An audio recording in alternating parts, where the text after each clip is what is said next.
ورحمة الله وبركاته. الحمد لله رب العالمين، والصلاة والسلام على المبعوث رحمة للعالمين نبينا محمد وعلى آله وصحبه ومن تبعهم بإحسان إلى يوم الدين. أما بعد. Ini majelis yang ke-19 dari pembahasan kitab Ad-Durarul Bahiyah fil Masail al-Fiqhiyah karya al-Imam Asy-Syaukani rahimahullahu taala pada daurah fikih di hari yang ke-5 ini. Berkata Imam Asy-Syaukani rahimahullahu taala, Kitabut Talaq. At-talaq secara bahasa adalah al-hil wa raf'ul qaid. At-talaq secara bahasa adalah al-hil. Al-hil artinya melepaskan. Wa raf'ul qaid, dan mengangkat ikatan. Ya. Tentunya keterkaitannya dengan makna talak jelas, sebab dengan ditalak terlepaslah ikatan nikah itu, akad nikah itu. Dan secara istilah at-talaq adalah raf'u qaidin nikah fil hali awil ma'al bilafdin makhsusin aw ma yaqumu maqamahu. Secara istilah talaq adalah mengangkat ikatan nikah fil hali pada saat itu, aw fil ma'al atau pada yang akan datang. Iya. Ya, pada saat itu kalau dia talak langsung jatuh talaknya pada saat itu. Kalau fil ma'al, kalau dia ta'liq talak itu dengan sesuatu, maka kapan hal itu terlaksana maka jatuh talaknya. Bilafdin makhsus, dengan lafaz yang khusus, au ma yaqumu maqamahu, atau apa yang menduduki kedudukannya. Sebab talak itu ada dengan lafaz sharih, tegas, dan ada dengan lafaz apa? Kinayah, dengan lafaz kinayah. Dan ini akan kita terangkan. Iya. Dan talak adalah suatu hal yang ditetapkan di dalam syariat kita. Perkara yang ada syariatnya atau disyariatkan, dan pensyariatannya dari Al-Quranul Karim dan dari sunnah Rasulullah sallallahu alaihi wasallam dan dari kesepakatan para ulama. Adapun dari Al-Quran banyak ayat yang menunjukkannya. Di antaranya firman Allah Subhanahu wa taala, ya ayyuhan nabiyyu idza talaqtumun nisaa fatalliquhunna li'iddatihinna. Wahai nabi, kalau kalian mentalak para perempuan, maka talaklah mereka pada iddahnya, atau ya pada iddahnya. Maka ini Rasulullah diperintah kalau mentalak perempuan, menunjukkan bahwa talak itu hal yang disyariatkan. Ya. Jadi beliau diperintah kalau mentalak perempuan maka talaknya ada pada iddahnya. Ya. Demikian pula firman Allah Subhanahu wa taala kepada para kaum mukminin, ya ayyuhalladzina amanu idza nakahtumul mu'minati thumma talaqtumuhunna min qabli an tamassuhunna fama lakum alaihinna min iddatin ta'taddunaha. Wahai orang-orang yang beriman, kalau kalian menikahi para perempuan mukminat, kemudian kalian mentalak mereka. Ya, perhatikan, kemudian kalian apa? Mentalak mereka. Kemudian ditunjukkan bagaimana ketentuan iddahnya kalau ditalak dalam keadaan seperti itu. Ini menunjukkan bahwa talak ini adalah hal yang disyariatkan. Dan dari sunnah Nabi SAW banyak hal yang menunjukkan tentang hal ini. Ya, dan akan kita sebutkan insyaallah sejumlah hadis. Atau tidak ada masalah, kita bacakan sebuah hadis di sini. Diriwayatkan oleh Imam Khamsah kecuali An-Nasai dari Thauban, Taib atau lain itu ya. Akan datang pembahasannya. Iya. Baik, akan kita baca beberapa hadis yang menjelaskan tentang ketentuan talak. Dan ini menunjukkan bahwa dia adalah hal yang disyariatkan. Kemudian hal ini adalah hal yang disepakati oleh para ulama. Hal yang disepakati oleh para ulama. Apa hukum talak itu? Apakah dia wajib, sunnah, makruh atau bagaimana? Ya, jumhur ahli fikih menyebutkan bahwa talak itu hukumnya berbeda, tergantung atau berbeda sesuai dengan keadaan dan maksud dari talak itu. Maka talak itu kadang menjadi wajib hukumnya, kadang menjadi sunnah, kadang adalah mubah, dibolehkan, kadang hukumnya adalah makruh, dan kadang dia adalah hal yang diharamkan. Kadang dia adalah hal yang diharamkan. Iya. Talak itu menjadi wajib pada kondisi al-ila, dan akan diterangkan nanti pembahasan ila. Ya, seorang perempuan apabila suaminya bersumpah untuk tidak menghubunginya, tidak menggaulinya selama lebih dari 4 bulan, maka si suami tersebut wajib untuk mentalaknya apabila si istri menuntut. Ya, jelas ya? Ini akan datang di pembahasan ila. Ini contoh wajibnya. Dan kadang dia disunnahkan. Kadang dia disunnahkan apabila si istri dia melakukan hal-hal yang menunjukkan kemaksiatannya kepada Allah dan kepada Rasulnya. Misalnya dia tidak salat ataupun tidak menegakkan ibadah-ibadah yang lainnya. Ya, dan bagi sebagian para ulama, kalau dia tidak salat itu kadang diwajibkan untuk ditalak kalau memang dia tidak bisa kembali lagi untuk salat dan suaminya tidak bisa bersabar lagi untuk hal tersebut. Ya. Kemudian yang kedua atau yang ketiga, dia kadang dibolehkan untuk ditalak apabila nampak dari suami ini akhlak yang jelek. Akhlak yang jelek dan muamalah yang tidak baik, maka diperbolehkan untuknya untuk mentalaknya. Ya. Dan kalau dia tetap menahannya, maka itu adalah sebuah akhlak yang baik untuknya sambil dia mendidiknya. Dan talak itu menjadi makruh apabila dia mentalak tanpa keperluan. Ya, apabila dia mentalak tanpa keperluan. Sebab mentalak tanpa keperluan ini adalah sebuah hal yang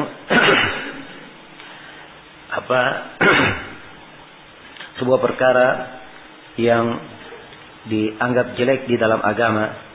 Ya, bahkan di dalam sebuah hadits yang diriwayatkan oleh Thauban atau diriwayatkan oleh Imam 5 kecuali An-Nasai dari Thauban, Rasulullah SAW bersabda, atau lain hadits ini ya, atau hadits yang banyak disebutkan di sini adalah hadits abghadul halal ila Allah at-talaq. Halal yang paling dibenci oleh Allah adalah talak. Ini hadits ada kelemahan di sejumlah para ulama, namun sebagian ulama yang lain menguatkannya. Iya. Dan dibangun di atas hadits ini dan selainnya dari mana-mana ketika ada yang minta talak kemudian Nabi mengarahkannya kepada yang lebih baik. Ya, kemudian ayat-ayat yang menunjukkan untuk dia melakukan suluh dan sebagainya. Para ulama berbeda pendapat yang mana yang merupakan asal dalam talak.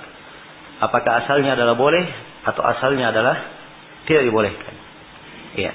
Dan mengatakan bahwa asalnya tidak dibolehkan ini lebih kuat sebab memang asal dari nikah adalah untuk terus menerus, untuk berkelanjutan. Ya, untuk berkelanjutan. Maka semampu mungkin seorang menghindarinya, harusnya itu yang dia perhatikan. Kemudian yang keberapa? Yang kelima, talak itu menjadi haram. Talak itu menjadi haram apabila talak tersebut dilakukan ya dalam kategori talak bid'i. Talak apa? Talak bid'i. Dan talak bid'i ini akan kita terangkan di pembahasan insyaallah. Ya, apa yang disebut dengan talak bid'i? Sebab ada talak yang disebut talak sunni sesuai dengan sunnah, dan ada talak bid'ah yang tidak sesuai dengan sunnah. Dan menjatuhkan talak pada kondisi itu hukumnya adalah haram. Baik, ini 5 rincian hukum talak. Dan sekali lagi talak itu adalah hal yang ada tuntunannya di dalam syariat kita, perkara yang disyariatkan dan Pada talak ini ada hikmah yang zahir, hikmah yang nampak, dan dia salah satu keindahan dari keindahan agama yang agung ini, dan terdapat di dalamnya penyelesaian masalah antara suami istri kalau memang diperlukan ya pada talak tersebut. Karena itu Allah berfirman, fa imsakun bima'rufin aw tasrihun bi ihsan. Kalau terjadi talak itu apakah dia tahan dengan ma'ruf atau tasrih bi ihsan. Ya, dan Allah berfirman, wa iyyatafarraqa yughnillahu kullam min sa'atih wa kana Allahu wasi'an hakima. Dan kalau keduanya berpisah, ya, maka Allah akan memberikan kecukupan pada setiap dari keduanya dari kelapangan di sisi Allah. Dan sungguh Allah Maha luas lagi Maha bijaksana. Maha luas lagi Maha bijaksana. Sebab kalau pada pernikahan tidak lagi maslahat memberikan bahaya, ya, seorang istri misalnya tinggal bersama suaminya membahayakannya, atau suami ya akan menjadi berbahaya kalau dia bersama istrinya. Ya, kalau misalnya salah satunya rusak akhlaknya, kemudian memberikan dampak negatif kepada yang lainnya, maka di dalam talak ini ada penyelesaian dan ada jalan keluar. Ada penyelesaian dan ada jalan keluar. Karena itu kita melihat ke sejumlah negara-negara kafir yang melarang dari talak ini, ya, yang tidak membolehkan talak atau ya sangat memperketat hukum talak tersebut, ya, didapatkan dari mereka berbagai kerusakan, ya, dari bentuk bunuh diri, ya, dari bentuk perzinahan, dari bentuk selingkuh dan selainnya dari perkara-perkara yang diharamkan di dalam syariat, dan menghilangkan kemaslahatan di tengah manusia yang sedang mereka hadapi maupun yang akan datang. Maka syariat talak ini adalah hal yang kalau ditempatkan pada tempatnya, dia termasuk perkara yang nampak di dalamnya keindahan dan kebaikan dari agama kita ini. Baik. Kemudian Imam Syaukani di sini menjelaskan tentang talak. Beliau menguraikan, dan dari uraian beliau ada 6 pembahasan yang kita garis bawahi. Yang pertama tentang syariat talak. Kata beliau, wa huwa jaizun. Kita sudah terangkan ya bahwa hukumnya bukan cuma jaiz, tapi dia kadang wajib, kadang sunnah, kadang mubah, kadang makruh, dan kadang haram. Ya, kemudian kata beliau min mukallafin mukhtarin, dari mukallaf dan mukhtar. Ini penjelasan tentang ketentuan talak. Bahwa talak itu disyaratkan beberapa syarat. Syarat yang pertama adalah adalah at-taklif. Dan at-taklif ini mencakup dua hal, yaitu dia balik dan dia akil, orang yang waras. Ya. Adapun kalau dia belum balik, masih kecil, ya, dan belum memikirkan apa arti dari talak tersebut, ya, maka ini adalah hal yang hal yang tidak dianggap syah. Ya. Kemudian yang kedua adalah al-aql, harus waras. Ya.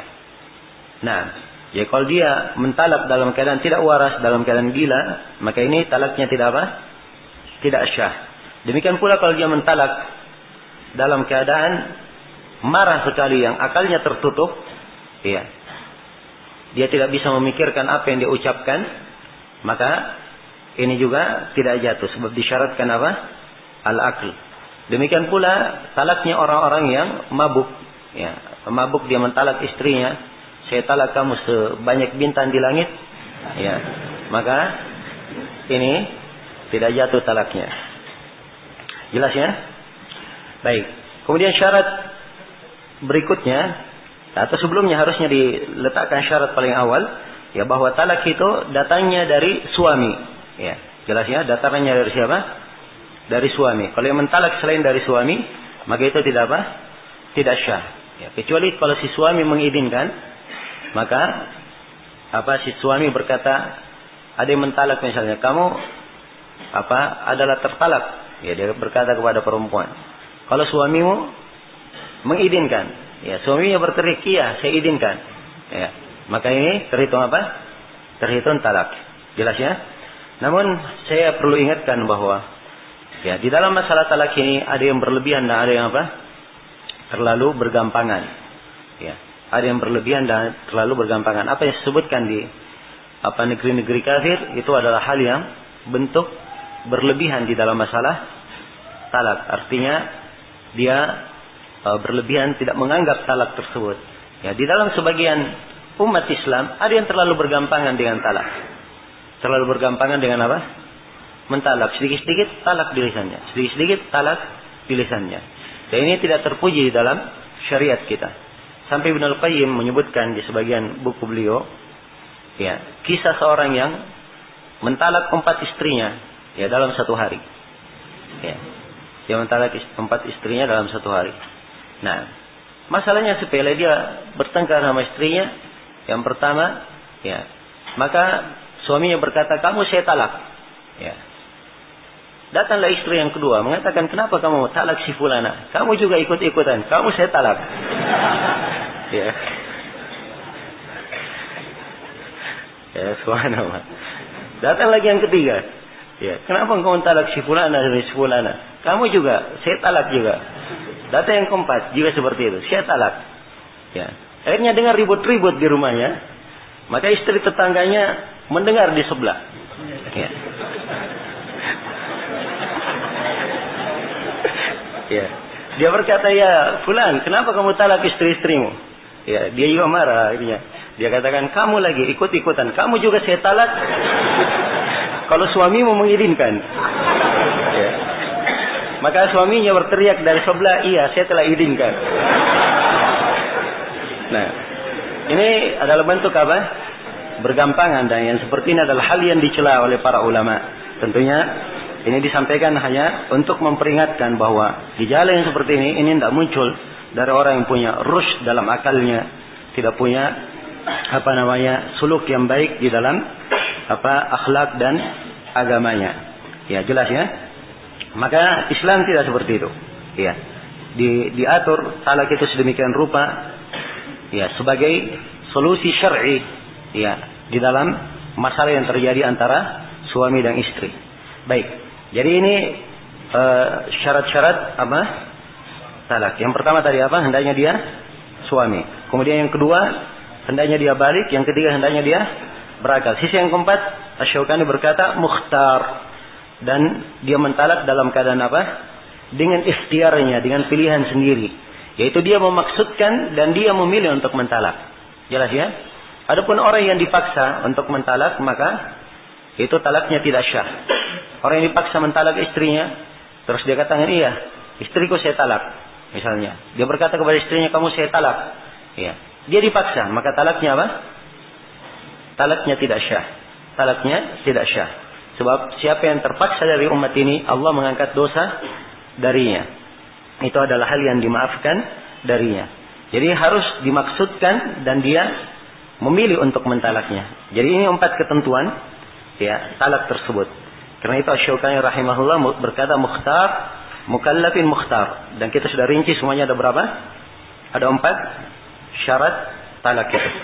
Jelas ya? Kemudian yang ketiga, pembahasan yang ketiga, bagaimana dengan talak bermain-main? Apakah jatuh atau tidak? Ya, kata Asy-Syaukani, walau hazilan. Walaupun dia main-main. Walaupun dia apa? Main-main. Ya. Nah, walaupun dia main-main. Jadi siapa yang main-main, dia mentalaknya, dia berkata misalnya kepada istrinya, ya, dia main-main, kamu saya talak 1 misalnya. Kamu saya talak, ya. Padahal dia cuma main-main. Apakah ini terhitung jatuh? Asy-Syaukani berpendapat, iya, dia terhitung jatuh. Ya, dan di dalam masalah ini para ulama berbeda pendapat, dibangun di atas hadits Abu Hurairah yang diriwayatkan oleh Imam 5 kecuali At-Tirmidzi, di mana disebutkan bahwa Rasulullah SAW bersabda, "Salatun jidduhunna jidd wa hazluhunna jidd, an-nikahu wat talaqu war raj'ah." Ya. Dikatakan 3 perkara sungguh-sungguhnya dihitung sungguh-sungguh. Dan main-mainnya dihitung sungguh-sungguh. Ya. 3 perkara ini apa? Adalah nikah, talak, dan raj'ah, rujuk. Ya. Nikah, talak, dan apa? Dan rujuk. Nah, ya. Baik, ini hadits bagi siapa yang mensahihkannya, maka dia mengambil ya mana yang disebut oleh Asy-Syaukani di sini. Dan ini fatwa ya sejumlah para ulama, banyak dari para ulama memfatwakan seperti ini. Mereka memfatwakan seperti ini karena mereka melihat bahwa bab talak ini bukan bab yang seorang bermain-main di dalamnya. Bukan hal yang seorang bermain-main di dalamnya. Jelas ya? Sehingga kalaupun dia bermain-main di dalamnya, itu dihitung satu talak, dihitung jatuh talak sebagai hukuman karena dia bermain-main dengan apa? Dengan lafaz syar'i. Ya, dan sebagian para ulama yang lainnya menganggap bahwa hal tersebut tidak jatuh talak, dan mereka berdalilkan dengan ayat wa in azamut talaqa fa innallaha sami'un alim. Dan kalau mereka berazam untuk talak, maka disyaratkan harus ada apa? Harus ada azam, kesungguhan. Kalau dia main-main maka tidak apa? Tidak terhitung. Ya. Maka bagi siapa yang berpendapat dengan hadits ini atau dengan ayat ini, dia berpegang dengan ayat dan dia kompromikan dengan hadits, maka dia katakan bagi siapa yang mengucapkan kalimat talak itu ya dan dia bersungguh-sungguh, maka itu yang terhitung talak. Kalau dia tidak bersungguh-sungguh, tidak terhitung. Tapi ini adalah hal yang salah, keliru, sebab ya Nabi Shallallahu Alaihi Wasallam ya membahasakannya bahwa bermain-mainnya juga dihitung bersungguh-sungguh. Ini untuk menunjukkan bahwa masalah talak ini bukan hal yang dianggap main-main. Jelas ya? Ya. Dan saya ingatkan dari awal di sini, karena saya sebutkan dua pendapat, sebutkan begini dalam masalah talak, itu adalah hal yang kadang dibahasakan dengan pembahasan ilmiah. Ya, ini teori semuanya. Jelas ya? Dan harus disampaikan bahwa permasalahan berkaitan dengan masalah talak, ya, dengan masalah dia rujuk dari talaknya, kemudian masalah akad nikah, ini dari masalah-masalah terkait dengan peradilan. Terkait dengan apa? Dengan peradilan. Karena itu kejadian-kejadian khusus yang terjadi antara suami istri itu bukan ditanyakan ke mufti, ya, kepada orang yang memberikan fatwa atau orang yang memberikan nasihat, tapi dia diselesaikan di mana? Di pengadilan, ya.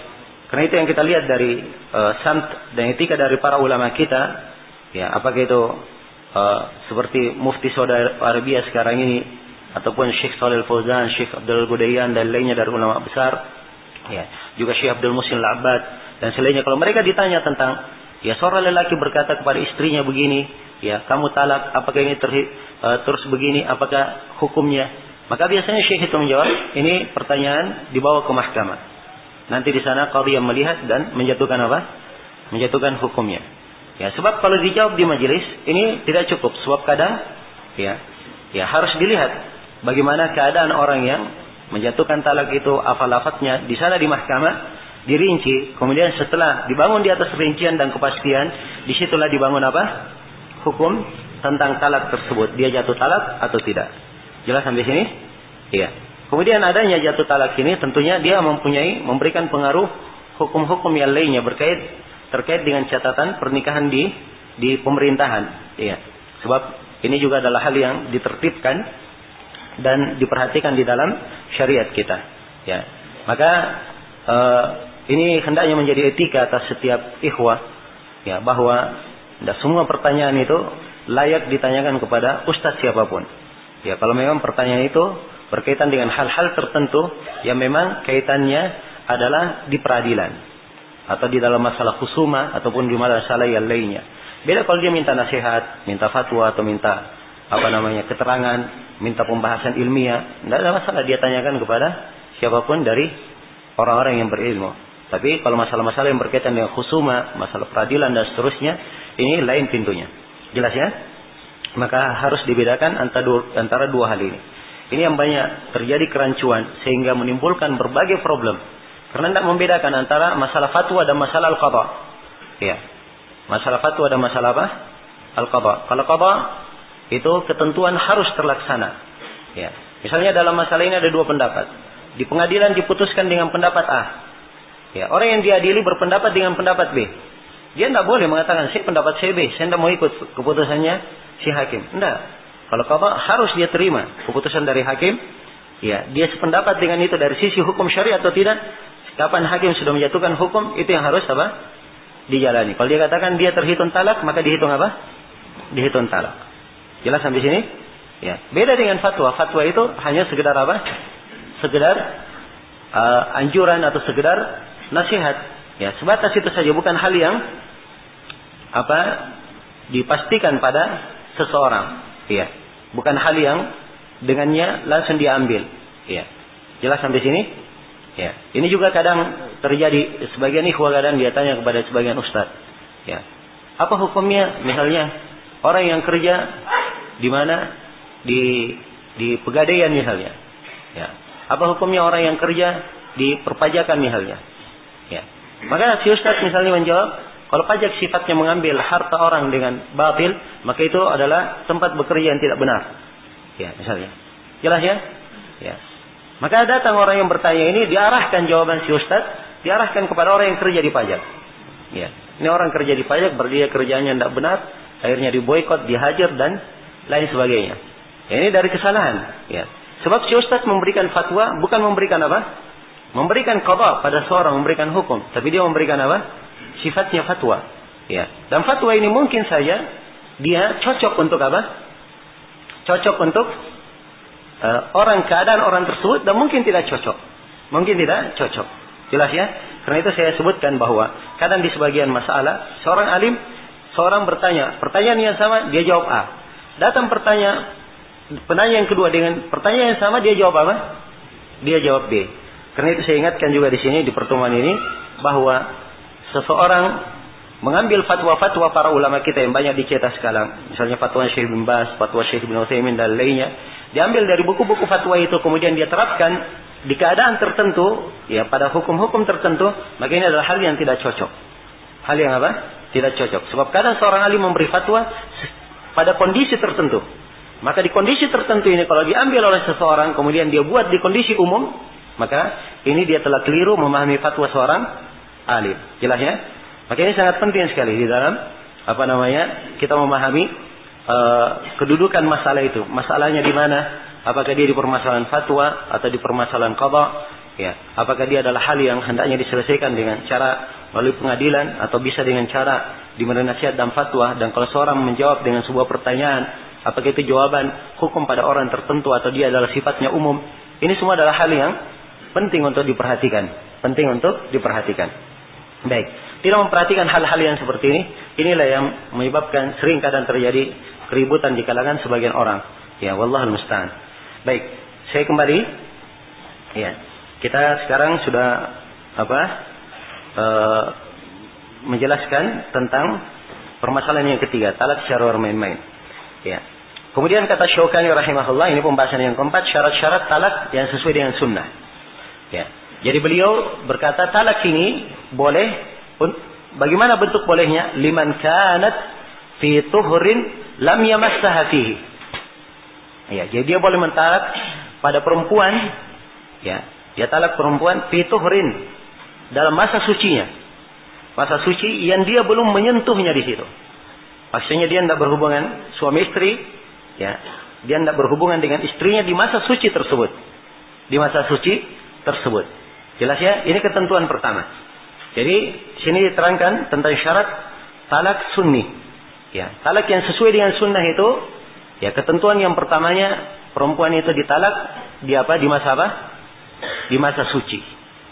Di masa apa? Suci. Iya.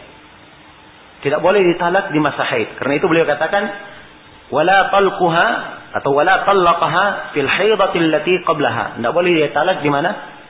Di masa haid sebelumnya. Ya, jelas ya? Ya kalau dia haid di situ tidak boleh ditalak di mana? Dalam keadaan haid. Ya kalau misalnya dia suci, setelah perempuan ini suci, kemudian dia suci, nah pada saat dia suci dia melakukan hubungan di pada saat suci itu, maka ini hukumnya apa? Ya, tidak boleh dia mentalak di situ sebab dia berhubungan di masa suci tersebut. Jelas ya? Kemudian kata beliau au fi hamlin qad istabana. Au di sini ini atafnya kemana?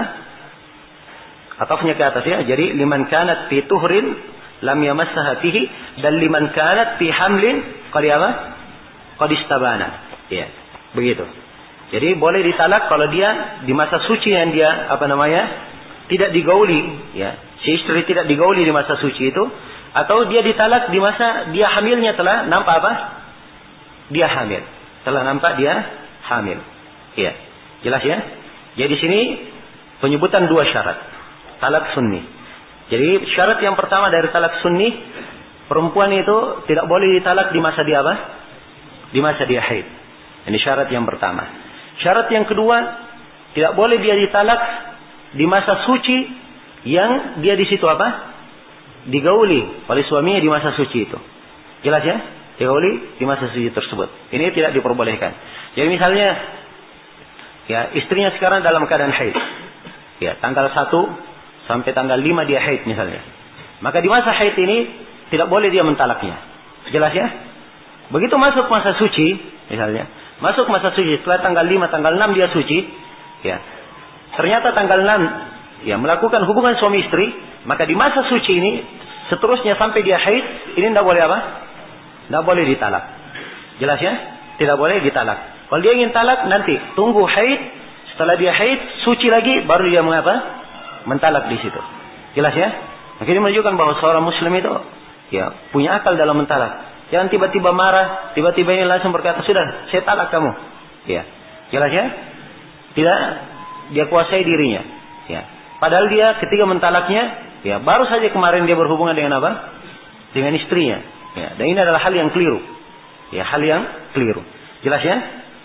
Ya, baik. Jadi ini ketentuan dua talak sunni. Ya, kalau ingin mentalaknya bukan pada masa haid. Ketentuan yang kedua di masa suci, tapi dia belum apa? Tidak menggauli istrinya di masa suci tersebut. Ya, dan ada ketentuan yang ketiga, ini akan disebutkan bahwa talaknya itu dia harus mentalak satu kali saja. Tidak boleh dia katakan kamu saya talak 2 atau saya talak 3. Ya, tapi kalau dia mentalak satu kali saja, kamu apa? Talak. Ya, kalau dia mau takkid, kamu talak 1 misalnya. Jelas ya? Ini ketentuan yang ketiga dari talak apa? Talak sunni. Iya. Kapan dia menyelisih hal ini? Maka dia telah melakukan talak apa? Talak bid'i, talak bid'ah. Ya, dalilnya apa tentang hal ini adalah hadits Ibnu Umar radhiyallahu taala anhu. Ya. Ibnu Umar beliau mentalak istrinya, annahu talaqa imra'atahu wa hiya haid. Ibnu Umar mentalak istrinya dalam keadaan istrinya itu haid. Fadukira dzalika atau fadakara dzalika Umar lin Nabi sallallahu alaihi wasallam. Maka Umar ya menyebutkan hal itu kepada Nabi sallallahu alaihi wasallam. Faqala, ya perhatikan ya. Ya, bukan Ibnu Umar yang menyebutkan ke Nabi, tapi siapa? Umar ayahnya. Ya. Ini menunjukkan perhatian anak itu walaupun dia sudah menikah, ya bukan artinya sudah menikah sudah lepas. Tidak diperhatikan lagi. Tetap diarahkan agamanya dan kebaikannya. Ya. Maka Nabi sallallahu alaihi wasallam berkata, "Murhu falyuraji'ha, thumma liyutalliqha tahiran aw hamila." Ya. Perintah dia supaya dia rujuk kepada istrinya. Ya. Dia rujuk kepada istrinya, kemudian dia mentalaknya. Mentalaknya dalam keadaan suci atau dalam keadaan apa? Atau dalam keadaan hamil. Iya. Jelas ya? Nah, ini konteks apa? Di salah satu konteksnya seperti itu. Ada riwayat yang lebih merinci. Ya. Jadi ketika Umar menanyakan hal tersebut, Nabi berkata, "Murhu falyuraji'ha." Perintah dia supaya dia rujuk kepada apa? Istrinya. Tsumma liyumsikha hatta tathur. Kemudian hendaknya dia pegang istrinya, maksudnya dia tahan, jangan dia talak sampai dia suci. Tsumma tahid, sampai dia suci, kemudian haid lagi. Jelas ya? Jadi tahan dari sampai dia suci, sampai dia apa? Haid lagi. Ya. Tsumma tathur. Kemudian setelah itu dia suci. Ya. Tsumma insya'a amsaka ba'du. Kemudian setelah itu kalau dia ingin ya tetap menjaga hubungannya sebagai istrinya, enggak apa-apa, dia lanjutkan. Jangan dia talak. Ya, perhatikannya bagaimana Nabi mendahulukan pilihan apa? Tidak mentalaknya. Ya, sebab ini asalnya yang dinasihatkan. Ya. Kemudian kata beliau, wa insya'a talaqa. Ya. Wa insya'a talaqa. Kalau dia ingin, ya, silakan apa? Dia mentalaknya. Nah, jelas ya? Jadi ini ketentuan di dalam mentalak ini. Ya, ketentuan di dalam mentalak. Jadi ucapan di dalam hadis, "Tsumma litalliqha tahiran aw hamilan," kemudian hendaknya dia talak dalam keadaan dia suci, maksudnya suci, di situ dia apa? Tidak menggaulinya dalam keadaan suci atau hamil. Ya, misalnya setelah dia dalam keadaan haid, ya, dalam keadaan haid, akhirnya dia tahan tidak mentalak. Dia tunggu haidnya tidak kunjung apa? Tidak kunjung datang haidnya. Jelas ya? Tidak kunjung datang. Ya, jelas? Ya, ternyata setelah itu nampak bahwa dia hamil. Ya, maka dalam keadaan hamil, kalau dia ingin mentalaknya dalam keadaan hamil tidak ada masalah. Itu dihitung talak yang apa? Talak yang syah. Jelas sampai sini? Baik. Kemudian di sini, ya. Kemudian di sini kata Syaukani rahimahullah, beliau tekankan, ya, wa yuhramu iqa'uhu ala ghairi hadhihi sifah. Ya. Jadi ini sifat talak sunni. Ya. Sifat apa? Talak apa? Talak sunni. Jadi talak sunni seperti itu. Ya. Jadi ketentuan talak sunni, dia talak di masa sucinya. Ya. Di masa suci yang dia tidak menggaulinya, kemudian tidak boleh ditalak di masa apa? Di masa haidnya. Nah, tidak boleh ditalak di masa haidnya. Jadi dia di masa suci yang pertama, yang kedua dia tidak menggaulinya di masa suci tersebut. Tidak menggaulinya di masa suci tersebut. Dan tidak boleh mentalak di masa haid. Iya.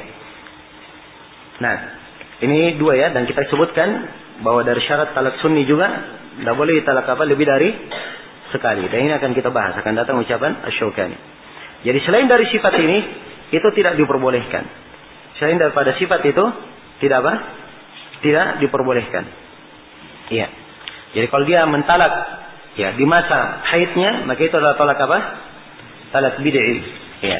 Kalau dia mentalak di masa suci yang dia berhubungan dengan istrinya di masa suci itu, maka ini dihitung talak apa? Talak bid'i. Ya, kalau dia mentalak istrinya, dia katakan saya talak 3 misalnya, maka ini talak apa? Talak bid'i. Kalau dia berkata kepada istrinya, kamu talak. Ya, ini talak apa? Juga talak bid'i. Jelas ya? Ya. Sisa di sini, ya ini jelas haram hukumnya, ya. Disebut sebagai talak bid'i dan telah kita terangkan dalilnya. Ya. Sekarang di sini Syaukani berkata, wa fi wuqu'ihi wa wuqu'i ma fawqa al-wahidah min duni takhalluli raja'atin khilafun wal rajih adamul wuqu'. Ya, sekarang beliau menjelaskan. Nah, dan kalau misalnya dia talak, ya tadi ini di kejadian Ibnu Umar sudah terlanjur mentalak istrinya, ya kan? Sudah terlanjur apa? Mentalak istrinya. Sekarang talaknya ini dihitung jatuh talak atau tidak? Ya. Nah, di sini kata Syaukani, dia dihitung jatuh talak atau tidaknya, ini ada silang pendapat. Demikian pula masalah yang kedua, masalah kalau dia mentalak lebih dari sekali. Apakah dihitung jatuh talak atau tidak? Dihitung jatuh talak sekali saja atau dihitung jatuh talak apa? Dihitung jatuh talak 2. Kalau dia berkata saya talak 3, dihitung jatuh talak 3 atau dihitung 1? Ya, ini dua masalah ya, kita ingin pertegas di sini. Ya. Jadi untuk talak dengan apa? Dengan dia jatuhkan sekaligus, ya, 3 dalam satu majelis, ya. Ini terdapat silang pendapat di kalangan para ulama. Kalau jumhurul ulama, orang yang berkata kamu saya talak 3, jumhurul ulama menghitungnya sebagai apa? Terhitung sebagai 3. Ya, terhitung sebagai 3. Ya. Namun sejumlah dari para ulama al-muhaqqiqin menganggap bahwa talak yang seperti itu dihitung sebagai apa? Talak 1 saja. Dihitung sebagai talak 1 saja. Dan ini yang dikuatkan oleh sejumlah para ulama seperti Syekhul Islam Ibnu Taimiyah, penulis di sini, ya. Dan Syekh Ibnu Utsaimin menguatkan hal ini, juga Syekh bin Baz rahimahullahu taala menguatkan pendapat ini. Nah, jelas ya. Demikian pula banyak dari para ulama kita di masa ini menguatkan pendapat bahwa dia hanya dihitung 1 talak saja, atau dihitung jatuh apa? 1 kali saja. Dihitung jatuh 1 kali saja. Ya, dalil mereka yang menjelaskan bahwa hal tersebut dihitung 1 kali saja. Nah, karena pertama di dalam Al-Quran dikatakan kepada Nabi, ya ayuhan Nabi idza talaqtumun nisa fatalliquhunna li'iddatihinna. Wahai Nabi, kalau kalian mentalak perempuan maka talaklah dia untuk iddahnya. Jelas ya? Jadi dia talak untuk supaya apa? Dia menjalani apa? Menjalani iddah. Jadi kalau misalnya ada yang mentalak 3, berarti tidak ada apa? Tidak ada iddahnya. Dan ini bertentangan dengan perintah ya yang Allah perintahkan kepada apa? Kepada nabinya. Jelas ya? Kemudian di ayat yang lain di surah Al-Baqarah tentang talak diberikan 2 pilihan. At-talaqu apa? Marratain, talak 2 kali. Ya, jadi kalau jatuhkan 3 sekaligus terhitung 3, maka berarti tidak ada ketentuan ayat ini. Ya, tidak terpakai lagi. Ya, demikian pula dikasih pilihan antara ketika ditalak, antara tetap ditahan, dia rujuk, dan antara dia melepaskannya dengan talak bainuna sughra. Ya, maka ini akhirnya tidak ada lagi pilihan ayat ini. Fa imsakun bima'ruf atau tasrihun bi ihsan, ini tidak ada lagi. Jelas ya? Ini bertentangan. Karena itu yang benarnya bahwa talak, kalau dikatakan saya talak kamu dengan talak 3, maka itu dihitung apa? Dihitung 1 saja. Dihitung 1 saja. Jelas ya? Baik. Ya. Kemudian pembahasan yang kedua tentang masalah apakah dihitung? Ya, kalau misalnya terjadi talak di talak bid'i, apakah dihitung talak atau tidak? Ya, misalnya ya kalau masalah 1 tadi tidak dihitung ya. Sekarang misalnya ada yang mentalak istrinya di masa apa? Di masa dia haid. Ya. Atau dia mentalak istrinya di masa suci yang dia ya melakukan hubungan di situ. Ya, kalau ada yang mentalak, apa terhitung talak atau tidak? Ya. Jumhur para ulama menganggapnya bahwa itu sudah terhitung apa? Sudah terhitung talak. Ya. Jumhur ulama menganggapnya bahwa hal tersebut dihitung sebagai apa? Dihitung sebagai talak sudah. Nah, ya dalil mereka tentang hal ini adalah hadits Ibnu Umar. Ya, sebab dalam hadits Ibnu Umar Nabi berkata murhu falyuraji'hu. Perintah Ibnu Umar itu supaya dia rujuk ke istrinya. Ya, kata rujuk itu apa? Setelah apa? Ya, setelah talak. Ya, tidak ada rujuk sebelum apa? Sebelum talak. Dan datang dalam sebuah riwayat, ya, disebutkan di situ wahusibat tatliqah. Dan itu telah dihitung sebagai satu apa? Satu talak. Dihitung sebagai satu talak. Nah, maka ini di antara dalil ya para ulama yang menjelaskan bahwa itu dihitung sebagai talak. Ya, dihitung sebagai talak. Memang ada sebagian para ulama yang menganggapnya bahwa itu tidak dihitung apa? Tidak dihitung talak. Seperti Asy-Syaukani di sini. Ya, Asy-Syaukani menganggap bahwa itu tidak dihitung apa? Tidak dihitung talak. Jadi kalau misalnya ada yang mentalak istrinya, dia katakan di masa haid talak bid'i dia lakukan, maka ini dia dianggap melanggar dan menurut Asy-Syaukani tidak dihitung apa? Tidak dihitung talak. Dan ini adalah pendapat beliau rahimahullahu taala. Ya, dan yang benarnya adalah pendapat kebanyakan para ulama bahwa dia dihitung apa? Dihitung talak. Iya. Nah, dan kebanyakan para ulama kita di masa ini fatwanya ya menganggap bahwa hal itu adalah dihitung apa? Dihitung talak. Baik, selesai sudah di sini secara global pembahasan tentang apa? Tentang talak. Ya. Kemudian Asy-Syaukani di sini masuk menjelaskan fasal. Fasal ini masih berkaitan juga dengan beberapa hukum talak. Ya, kata beliau rahimahullahu taala, faslun yaitu fasal bima yaqa'ut talak. Dengan apa? Ya, talak itu jatuh. Ya, ini tentang kepastian jatuhnya talak. Ya, kata beliau, ya, beliau menguraikan di sini dalam pasal ini dan kita berikan 7 pembahasan. Ya. Pembahasan pertama talak sharih dan talak kinayah. Ya, kata beliau wa yaqau bil kinayah ma'niyah. Dan talak itu jatuh bersama dengan kinayah kalau diniatkan. Ya. Di sini beliau mengisyaratkan bahwa talak itu ada beberapa pembagian. Talak itu ada beberapa pembagian. Kita tadi sudah membagi talak menjadi 2. Ada talak sunni dan ada talak apa? Talak bid'i. Sudah kita terangkan apa talak sunni dan ada talak apa? Bid'i. Sekarang di sini diterangkan talak itu terbagi 2 lagi. Dari sisi sigah, ya. Lafaz mentalaknya. Ada talak sharih dan ada talak apa? Talak kinayah. Ada talak sharih dan ada talak kinayah. Nah, ini akan diterangkan di sini oleh Syaukani. Dan ada pembagian yang lainnya, ya, ada talak disebut dengan nama talak raj'i dan ada disebut dengan nama talak apa? Talak ba'in. Ya, disebut dengan talak ba'in. Ya, kalau talak raj'i itu adalah talak masih di talak 1 dan talak apa? Talak 2. Ya, kalau talak ba'in itu kalau dia mentalak di talak keberapa? Talak 3 bagi orang yang apa? Bagi orang yang bebas. Kalau budak talak keberapa? Talak kedua sebagaimana yang telah lalu. Ya, sebab budak hanya bisa mentalak sampai berapa? 2 kali. Jelas ya, kalau haknya dari talak di terakhir sudah di talak 3, maka itu sudah talak apa? talak bain. Nah, di sini saya perlu bedakan antara bainunah as-sughra dan bainunah apa? Al-kubra. Iya. Sebab kadang ini sebagian ikhwah bingung di sini. Ya, ada bain namanya di situ dihitung sebagai bainunah apa? Bainunah sughra. Ya, jadi kalau misalnya seorang perempuan ditalak, talak satu. Ya, saya talak misalnya. Ya. Maka perempuan ini punya iddah berapa? Perempuan yang haid, dia ditalak. Dia punya iddah apa? Ya. Perempuan yang bisa haid maksud saya, dia ditalak. Maka dia punya iddah 3 kali haid. Salah satu quru. Ya, 3 quru ini quru yang benarnya yang diinginkan adalah apa? Adalah 3 kali haid. Maka dia 3 kali haid. Jelas ya? Kalau ternyata setelah 3 kali haid, ya, atau sebelum 3 kali haid suami rujuk, maka ini artinya apa? Sudah kembali bersama. Talak satu sudah apa? Sudah lewat. Akad tetap berjalan. Tetap berjalan. Ini akan kita detailkan di masalah rujuk nanti. Jelas ya? Kalau misalnya 3 kali haid berlalu, suaminya belum rujuk, maka setelah 3 kali haid ini otomatis dihitung talak apa? Talak bain sudah. Tapi bainnya bain apa? Bain sughra. Bain sughra. Ya, kenapa dikatakan sughra? Ya, sebab kalau suami ingin rujuk, boleh saja dia rujuk. Tapi rujuknya tidak sama di dalam di masa iddah. Kalau di masa iddah dia rujuk, maka dia rujuk langsung saja. Ya, dia melakukan hubungan dengan istrinya dengan maksud dia rujuk, maka itu sudah syah. Jelas ya? Ya, kalau dia persaksikan dengan 2 saksi itu lebih afdal, sebagaimana yang akan kita jelaskan. Jelas ya? Ini kalau di masa iddah. Tapi kalau dia rujuk setelah selesai masa iddahnya, maka boleh dia rujuk, tapi dengan cara apa? Nikah dengan akad baru.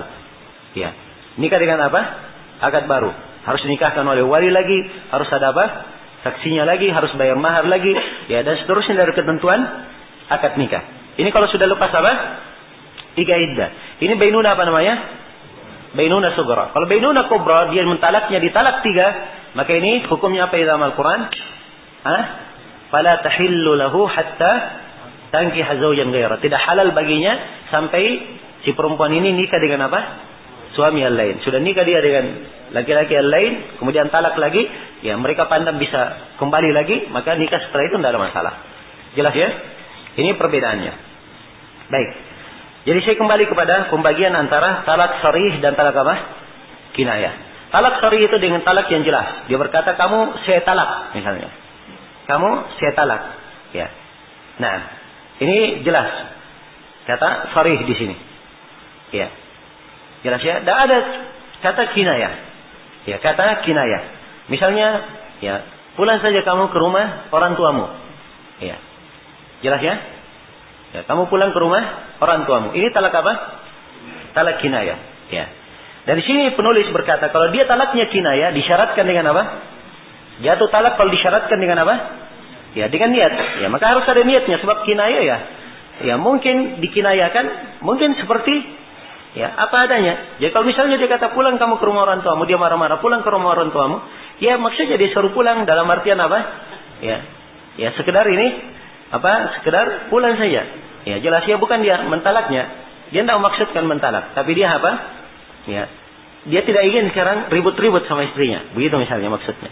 Walaupun suami ini salah dalam keadaan seperti ini, tidak boleh istri itu disuruh pulang. Ya, jelas ya.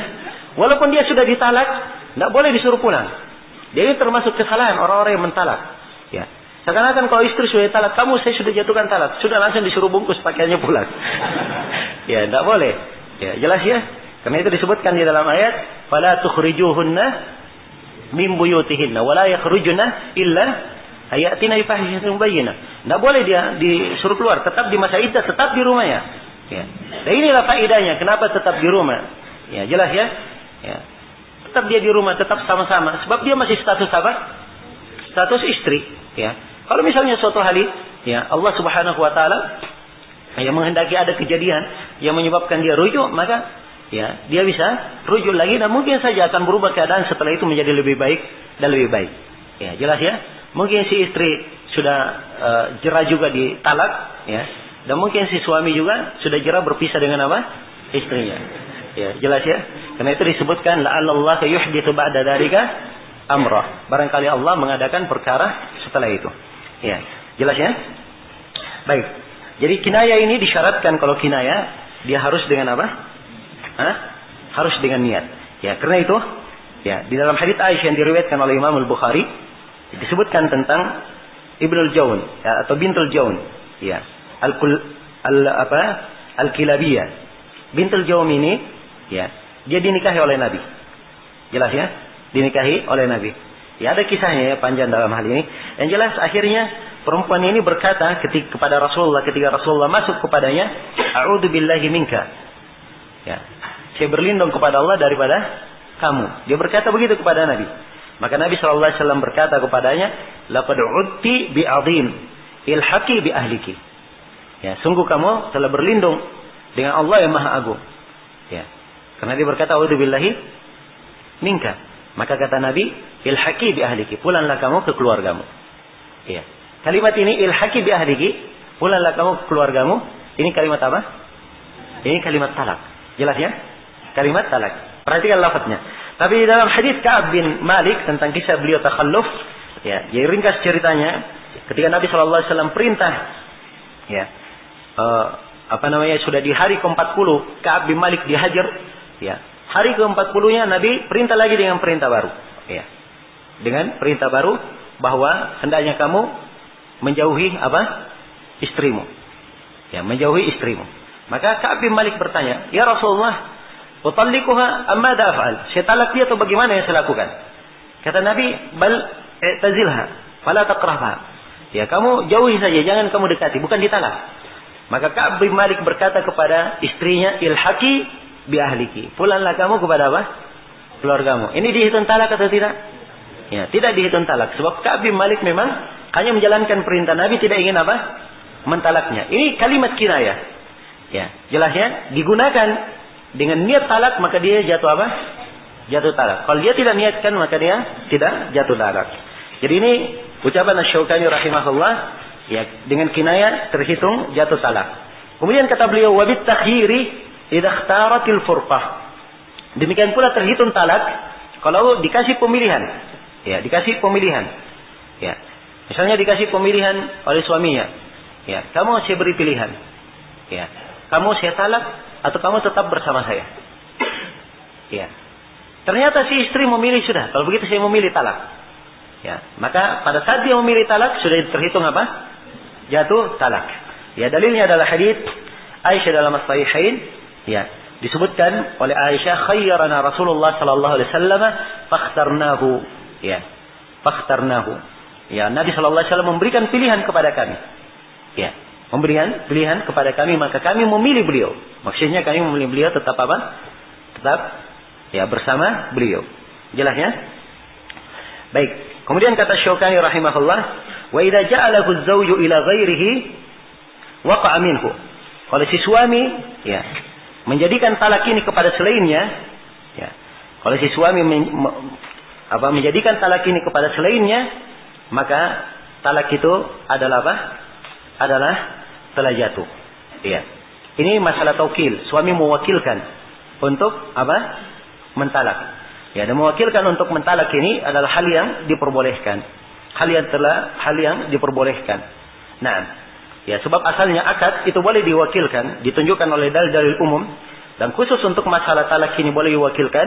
Ini telah diberi fatwa oleh sejumlah sahabat. Ya, seperti Abu Hurairah, Ibnu Abbas, Amr bin Al-As dan selainnya. Jelas ya? Dan selainnya. Iya. Baik.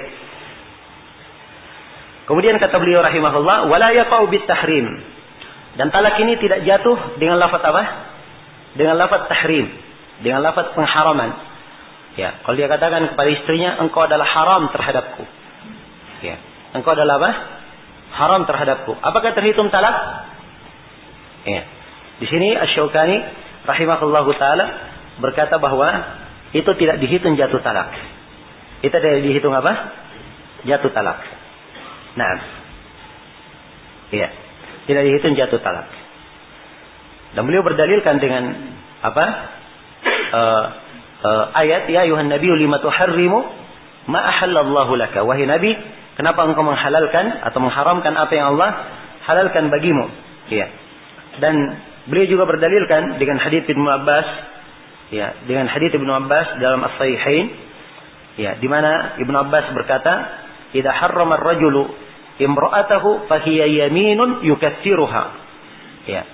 Qala laqad kana lakum fi Rasulillahi uswatun hasanah. Ya, apabila seorang lelaki mengharamkan istrinya terhadapnya dengan lafaz tahrim, maka itu adalah sumpah. Terhitung apa? Terhitung sumpah, bukan terhitung talak. Kalau sumpah, hendaknya dia gugurkan sumpah itu sebagaimana yang dilakukan oleh Nabi sallallahu alaihi wasallam, dan telah ada pada Rasul kalian uswah yang baik. Sebab Nabi sallallahu alaihi wasallam bersumpah waktu itu. Ya, jadi pengharamannya dengan bentuk apa? Sumpah. Tahrim itu dianggap sumpah, dan beliau menggugurkan sumpahnya, dan Allah perintah beliau untuk menggugurkan sumpahnya. Qad faradallahu lakum apa? Tahillata aymanikum. Allah perintah, wajibkan untuk kalian untuk menggugurkan sumpah kalian. Baik, kemudian kata beliau rahimahullah, "War-rajulu ahaqqu bimra'atihi fi 'iddati talaqihi, yuraji'uha mata syaa idza kana at-talaqu raj'iyan." Ya. Idza kana at-talaqu apa? Raj'iyan. Sekarang beliau membahas tentang masalah apa? Rujuk, ya. Tentang masalah rujuk, ya. Seorang lelaki itu lebih berhak terhadap istrinya fi iddati talaqihi, dalam iddah apa?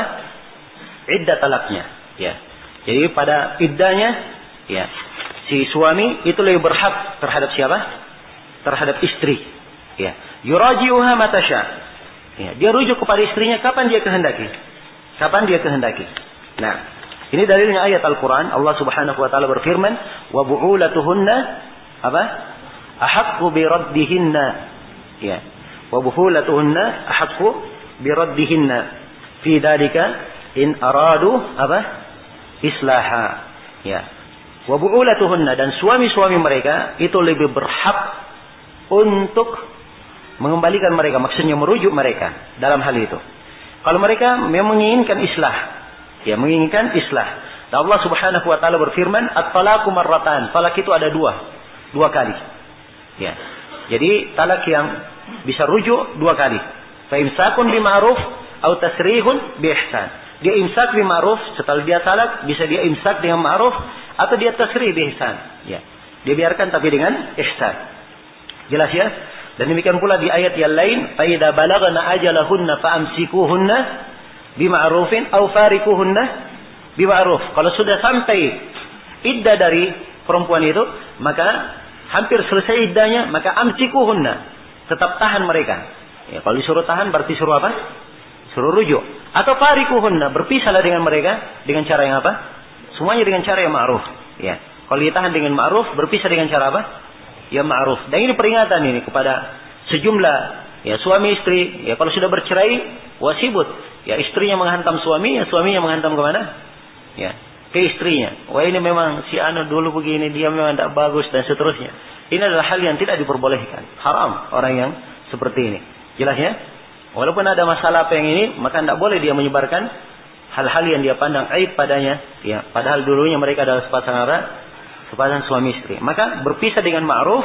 Ya, kalau dia ingin tahan, dia tahan dengan apa? Dengan ma'ruf. Ingin berpisah, maka dia berpisah dengan ma'ruf. Ini dalil-dalil yang menunjukkan, dalil-dalil dari Al-Quran yang saya bacakan tadi, yang menunjukkan disyariatkannya untuk apa? Untuk rujuk. Adapun dari hadis Rasulullah sallallahu alaihi wasallam telah berkata kepada Ibnu Umar, ya, tentang Ibnu Umar, famurhu apa? Falyuraji'ha. Perintah Ibnu Umar supaya dia rujuk kepada istrinya. Dia rujuk kepada istrinya. Dan telah syah bahwa Nabi sallallahu alaihi wasallam pernah mentalak Hafsah radhiyallahu taala anha, dan kemudian Nabi setelah itu merujuk ya kepada rujuk darinya. Jelas ya? Maka ini dari dalil-dalil yang menunjukkan rujuk, dan rujuk ini ya syariatnya rujuk pada saat talak ini adalah hal yang disepakati oleh para ulama. Ya, kalau apa talaknya belum sampai talak 3. Ya. Nah, belum sampai di talak 3. Baik.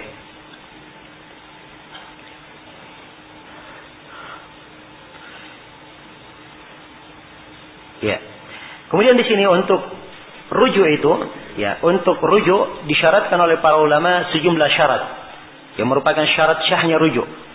Ya. Syarat yang pertama, ya, rujuk itu menjadi syah kalau talaknya itu talak apa namanya? Kalau dia jumlah talaknya masih di bawah dari jumlah talak yang diizinkan untuknya. Jumlah talak diizinkan untuk seorang yang bebas berapa? 3. Jadi kalau dia memiliki 2, mentalaknya di 2, maka ini masih bisa apa? Rujuk. Kalau sudah 3, sudah tidak boleh. Kalau budak, dia memiliki 2. Berarti kalau talak 1 masih bisa apa? Bisa rujuk. Ya kalau saya bahasakan dengan bahasa lain, ya talak ini dia bisa rujuk kalau talaknya masih talak 1 dan talak apa? Talak 2. Ini syarat yang pertama. Syarat yang kedua, hendaknya perempuan yang ditalak ini adalah perempuan yang sudah ya suami berduaan dengannya. Ya. Sudah berduaan dengannya. Adapun kalau perempuan ya belum lagi suami berduaan dengannya kemudian sudah ditalak, ya maka ini tidak dihitung apa? Tidak dihitung ada iddah padanya. Tidak dihitung ada iddah padanya, maka tidak ada rujuk di dalamnya. Jelas ya? Dan ini firman Allah Subhanahu wa taala, ya ayyuhalladzina amanu idza nakahtumul mu'minati tsumma talaqtumuhunna min qabli an tamassuhunna fama lakum 'alayhinna apa? Min iddatin ta'taddunaha. Wahai orang-orang yang beriman, kalau kalian nikah dengan para perempuan mukminah, kemudian kalian talak para perempuan itu sebelum kalian menyentuhnya. Perhatikan ya. Kalian talak sebelum apa? Menyentuhnya. Dan di sini kalimat menyentuhnya, ini ada silang pendapat. Apa makna menyentuhnya?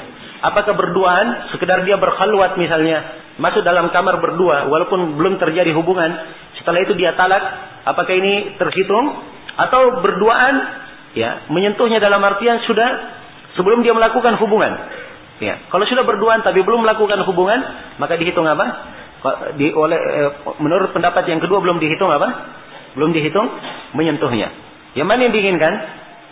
Dari dua hal. Apakah sebelum menyentuhnya bermakna sebelum jima, atau sebelum menyentuhnya bermakna sebelum berduaan dengannya? Ya, ini dua pendapat di kalangan para ulama. Jelas ya? Ya, dan sejumlah dari para ulama kita mengatakan termasuk di dalamnya berduaan dengannya. Berduaan dengannya, dan mereka berdalilkan dengan sejumlah hadis di dalam hal ini. Jelas ya? Maka kalau dia sebelum berduaan, ya maka tidak ada iddah baginya. Ya. Jelas ya? Misalnya seorang lelaki, ya, dia nikah. Kemudian setelah itu belum lagi dia berduaan, dia katakan sudah, ya, istri saya talak. Jelas ya? Maka talaknya ini pada saat dia jatuh, ini tidak ada lagi rujuk. Kenapa? Hah? Sebab perempuan ini tidak ada iddah. Ya. Karena tidak ada iddah, bagaimana caranya bisa rujuk? Ya, jelas ya? Tidak ada iddah, maka tidak ada cara untuk rujuk. Karena itu disyaratkan syarat yang kedua, hendaknya perempuan yang talak, ya, sudah berduaan dengannya. Kemudian yang ketiga, syarat yang ketiga, talak yang boleh rujuk, ya, syarat syahnya rujuk apabila talaknya itu tanpa ada imbalan. Tanpa ada imbalan dari apa? Dari istri. Ini telah kita bahas sebelumnya ya. Jadi istri kadang dia tidak suka dengan suaminya, atau ayahnya tidak suka. Dia berkata kepada suaminya, sudah, kita sepakat saja. Karena saya khawatir anak saya, ya saya inginkan anak saya lebih baik dan seterusnya. Begini saja, saya berikan uang, kamu talak anak saya. Ya, jelas ya. Maka kalau dia diberi imbalan, maka di sini tidak boleh apa? Tidak boleh rujuk. Ya, tidak boleh rujuk. Dan ini sudah kita bahas ya. Nah, ya, wala junaka alaihima fima apa? Iftadat bih, dan tidak apa-apa terhadap keduanya pada apa yang perempuan ini membayar dengannya. Ya, jelas ya? Itu tidak dipermasalahkan. Ya. Jadi ini syariat diperbolehkan karena memang maksudnya ya, rujuk itu di tangan perempuan. Apa namanya? Hak perempuan setelah itu. Jadi setelah dia membayarnya kemudian ditalak, maka tidak ada iddah baginya.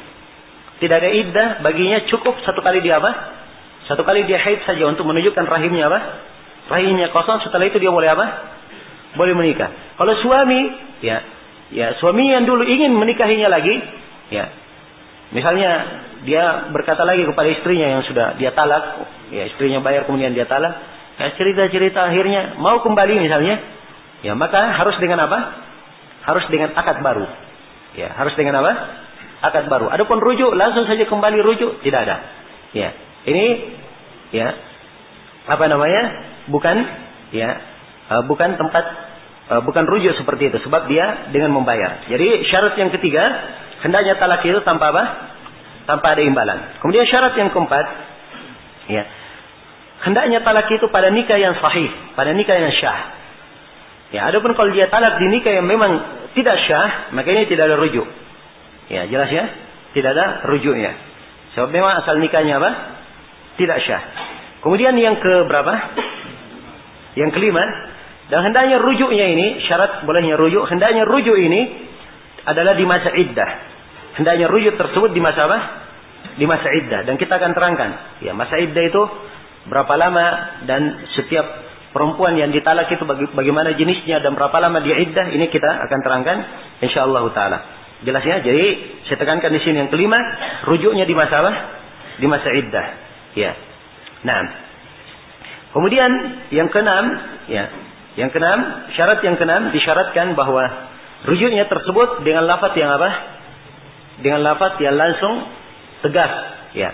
Saya rujuk, ya. Jangan dia katakan, oh nanti setelah 1 bulan lagi atau nanti setelah sepekan lagi saya rujuk, ya misalnya. Ini dengan ditalik seperti ini adalah apa? Tidak benar. Maka harus dia katakan saya rujuk supaya nampak, ya. Langsung kelihatan dia rujuk. Maka ini 6 syarat disyaratkan untuk syarat syahnya rujuk. Kemudian kata Asy-Syaukani rahimahullahu taala,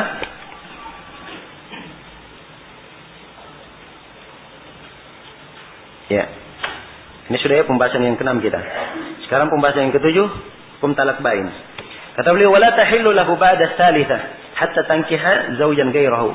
Dan tidak halal baginya setelah talak 3 sampai dia menikah suami yang lain. Ya, sampai dia menikah suami yang lain. Dan ini sudah kita terangkan. Jelas sampai sini? Baik, kita pindah ke pembahasan berikutnya. Kata Syaukani rahimahullahu taala, babul khul'i. Ya, al-khul' ya, di dhamma kha-nya dan bisa di fathah, babul khal'i. Ya. Jelas ya? Nah, al-khalq kalau dia di fathah itu dari kata an-naza' wa tajrid. Ya. Sesuatu yang dicabut dan dibersihkan darinya. Kalau dia di dhamma, maka itu adalah sebuah penamaan dari khala. Jadi kalau dikatakan khulu', berarti dia penamaan dari khala. Jelas ya? Ini secara bahasa. Adapun secara istilah, al-khulu' itu adalah perpisahan, ya. Firqatun bi'iwadin maqsud li jihati zauj bilafzi talaqin aw khal'in. Ya, dia adalah perpisahan. Ya, jadi berpisah. Bi'iwad dengan apa?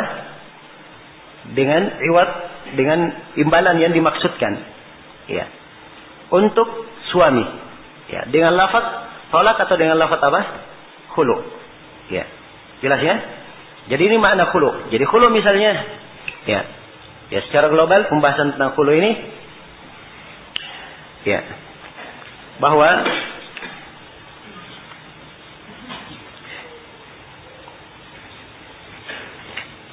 ya, jadi pembahasan global secara khulu yang dimaksud dengan khulu, ya maksudnya adalah suami, ya, dia berpisah dengan istrinya, ya, atau dia melepaskan istrinya, ya, karena si istri, ya, ingin mengembalikan bayaran atau memberikan imbalan dengan lafaz yang khusus, dengan lafaz yang khusus. Nah, ya, dimaklumi ya bahwa hubungan suami istri, ya, yang diinginkan adalah kebersamaan, adanya muasyarah yang baik, ya, di mana setiap dari keduanya menegakkan hak-haknya, ya, dan menegakkan kewajiban-kewajibannya dan beribadah kepada Allah Subhanahu wa taala sebaik mungkin. Ya, namun kalau di jalannya pernikahan tersebut, ya, si istri merasa bahwa dirinya, ya, kalau terus bersama suaminya dia tidak mampu menegakkan kewajiban-kewajibannya. Dia tidak mampu menegakkan kewajiban-kewajibannya.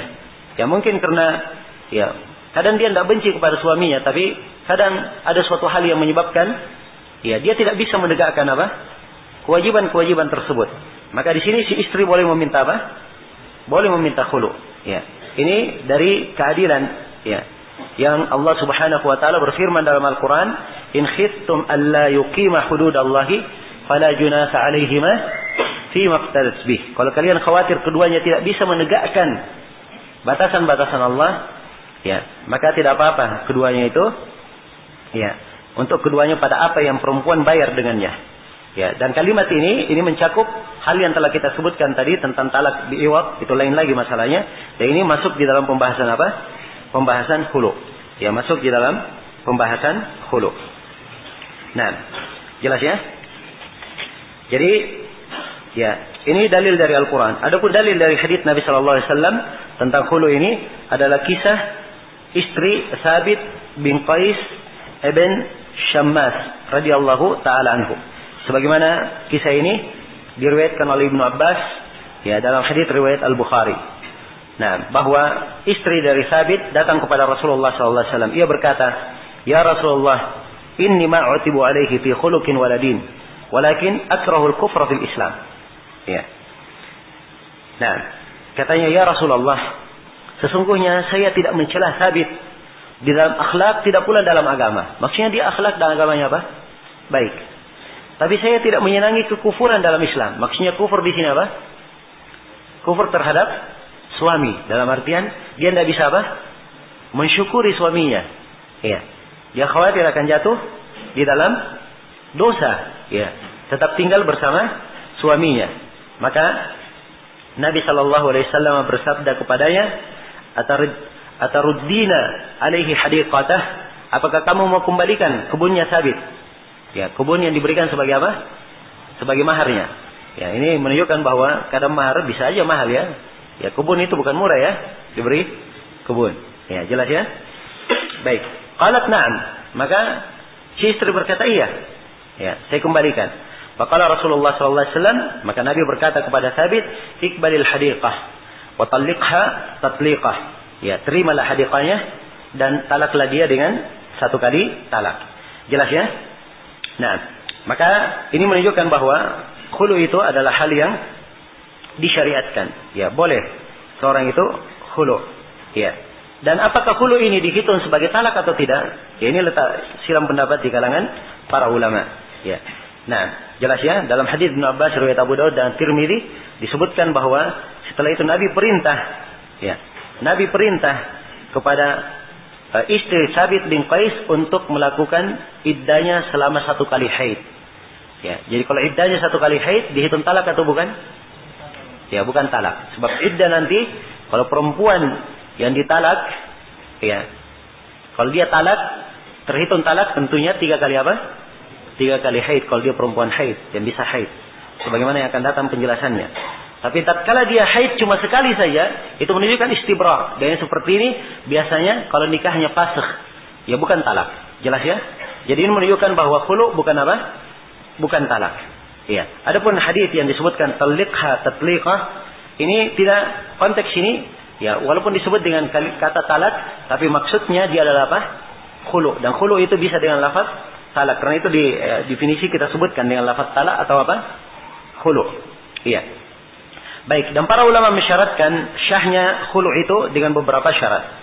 Syarat yang pertama, ya, adanya penyerahan imbalan, ya, penyerahan ganti dari siapa yang syah untuk membayarnya. Nah, ini yang pertama.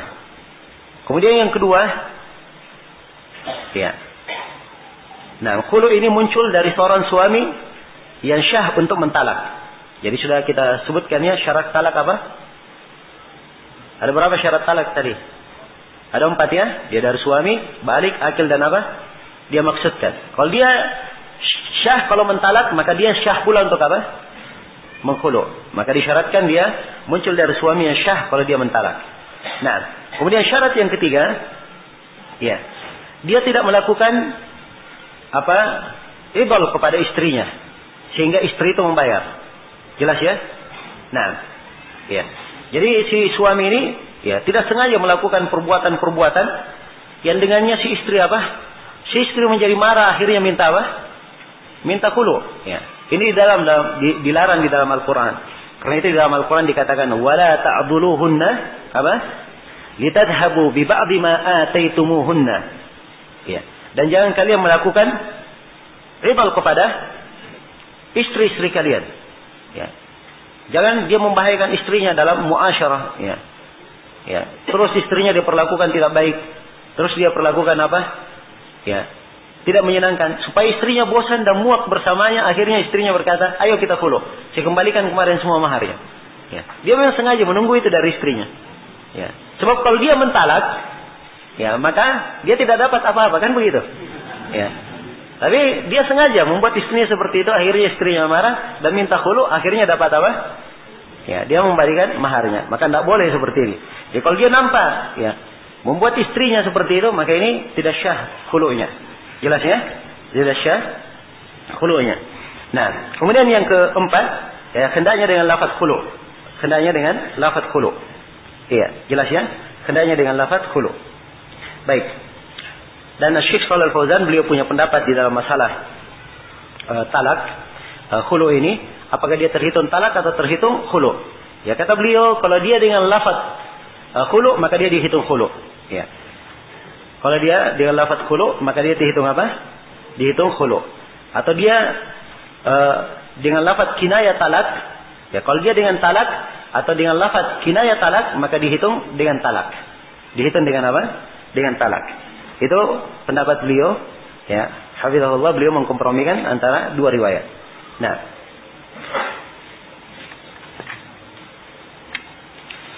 baik, selesai ya pembahasan apa?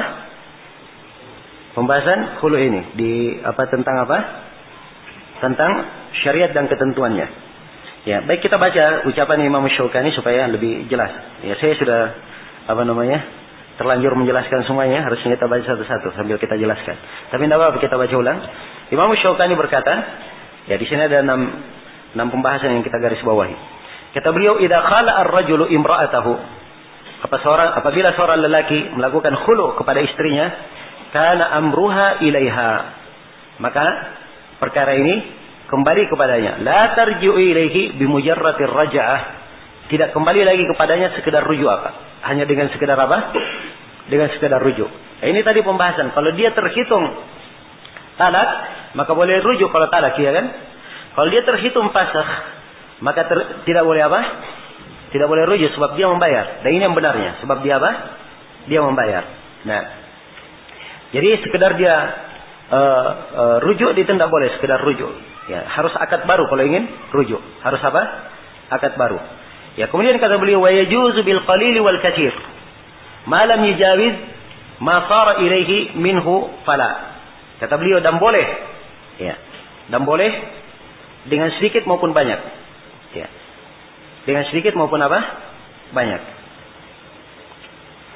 Jadi maksudnya khulu ini kalau misalnya si istri akan membayar, ya, terserah kesepakatan dua belah pihak.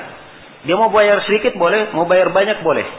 Dia mau bayar sesuai dengan mahar yang dia tentukan waktu itu boleh. Kalau dia ingin lebihkan juga apa?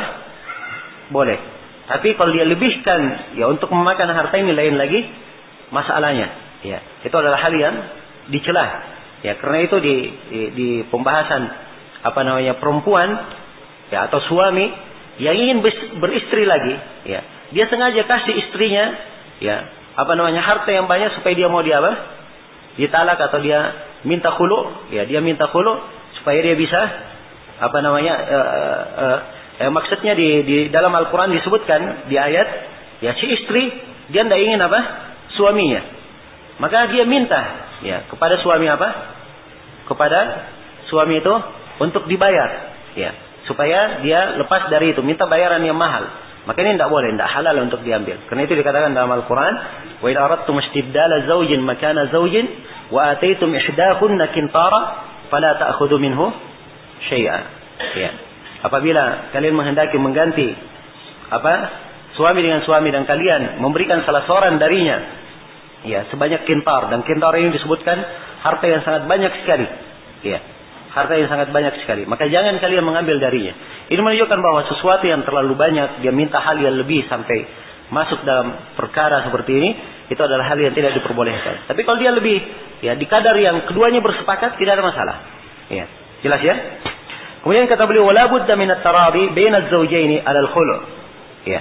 Dan harus ada tarabi, ya, antara sepasang suami istri dalam khulu'.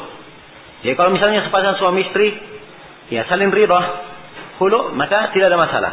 Ya, langsung saja khulu'. Jelas ya?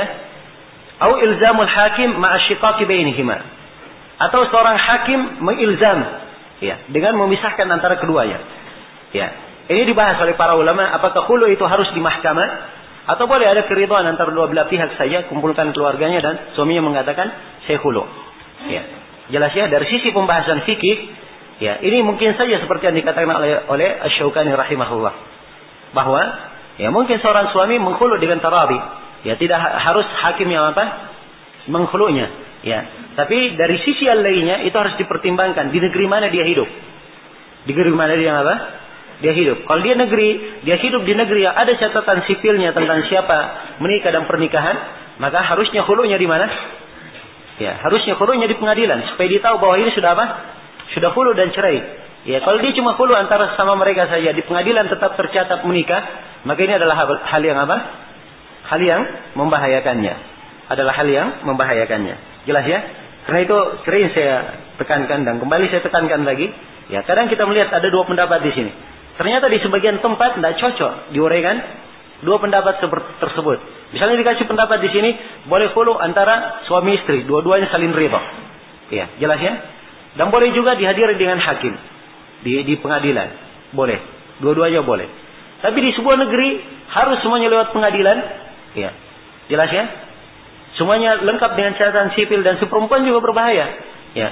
Kalau misalnya dia menikah lagi, ya, dia datang kemana ke pengadilan minta untuk menikah, maka dia ternyata tercatat telah menikah dengan siapa? Si fulan. Ya, akhirnya dia akan mengurus lagi dari baru. Ya, kan begitu. Maka harusnya di pengadilan yang menentukannya. Kecuali kalau dia terjadi khulu, setelah itu sudah terjadi khulu, setelah itu dia urus ke pengadilan dari sisi surat-suratnya, maka tidak ada masalah. Jelas ya? Tidak ada masalah. Ya. Baik. Kemudian kata beliau, wa huwa faskhun, dan ini dihitung fasakh. Ini terjih dari Asy-Syaukani. Bahwa khulu dihitung apa? Dihitung fasakh bukan talak. Ya. Wa iddatuhu haidah, dan iddahnya satu kali haid. Itu dalil yang kita baca tadi, hadits Ibnu Abbas, riwayat Abu Daud dan apa? At-Tirmidzi. Ya, selesai ya pembahasan khulu. Berikutnya kata Asy-Syaukani rahimahullahu taala babul ila. Ya. Bab tentang apa? Tentang ila. Ya, di sini tentang masalah fasakh. Ini saya terangkan tadi ya, antara perbedaan antara fasakh dan apa? Dengan talak. Ya. Kalau fasakh itu, kalau talak tadi bermakna melepaskan ikatan. Kalau fasakh dia bermakna menghilangkan ikatan. Ya, dan menghapuskannya. Itu fasakh. Ya. Sebab dia memang berbeda. Kalau menikah dia angkat akad nikahnya. Diangkat apa? Akad nikahnya. Tapi belum selesai sebab namanya apa? Namanya talak, ada ketentuan-ketentuan di belakangnya. Tapi kalau fasakh, ikatan nikah itu sudah hilang dan pengaruh dari nikah apa? Sudah tidak ada. Karena itu di masa kalau dia ditalak ada masa iddahnya, bisa rujuk. Tapi kalau difasakh tidak ada apa? Tidak ada masa iddahnya. Kalaupun ingin rujuk harus dengan apa? Dengan akad baru. Ya, harus dengan akad baru. Pengaruh dari akad nikah itu hilang di fasakh. Jadi perbedaan antara talak dan apa? Dan fasakh. Ya, Anda tahu di bahasa Indonesia-kannya bagaimana yang cocoknya. Jelas itu. Ya, ketentuannya dalam bahasa Arab seperti itu. Ya. Baik. Kata penulis rahimahullahu taala babul ila. Bab tentang apa? Al-ila. Nah, al-ila ini ya adalah sumpah. Ya. Al-ila adalah apa? Sumpah. Ya.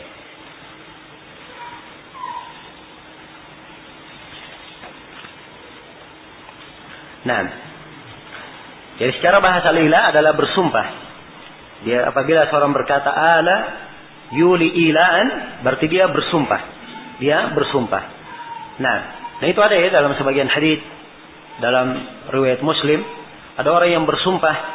Ya dia lihat saudaranya jatuh di dalam dosa, terus jatuh lagi dalam dosa. Dia bersumpah, wallahi la yaghfirullahu laka. Demi Allah, Allah tidak mengampunimu. Ya, dia bersumpah begitu. Maka Allah berfirman, "Man dzalladzi yata'alla 'alayya?" Siapakah yang yata'alla 'alayya? Pakai kata ila. Maksudnya siapa yang bersumpah terhadapku? Ya, bahwa saya tidak mengampuni si fulan. Ya, saya telah mengampuninya dan engkau yang bersumpah saya gugurkan apa? Amalanmu. Ya, ini bahayanya orang yang memberikan cap ya tanpa ilmu. Ya, kamu tidak diampuni. Dari mana dia tahu tidak diampuni? Ya, jelas ya?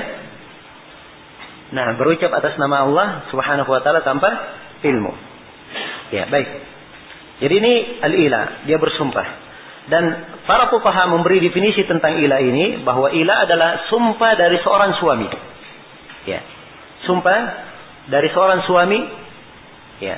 Yang suami ini mungkin melakukan hubungan dengan istrinya, punya kemampuan ya untuk melakukan hubungan dengan istrinya. Dia bersumpah dengan nama Allah atau bersumpah dengan sebuah sifat dari sifat Allah ya untuk meninggalkan hubungan dengan istrinya pada kubulnya. Ya, ingat ya. Ya, kalau dia bersumpah misalnya, ya, tidak akan mendatangi istrinya dari duburnya, ini dihitung ilah atau tidak? Tidak dihitung ilah. Jelas ya? Ya, dia bersumpah tidak menggaulinya. Ya, kalau suaminya memang tidak mampu lagi menggauli istrinya, kemudian dia bersumpah, ini dihitung ilah atau tidak? Ya. Ini tidak dihitung ilah, sebab memang asalnya dia tidak apa? Tidak mampu. Ya.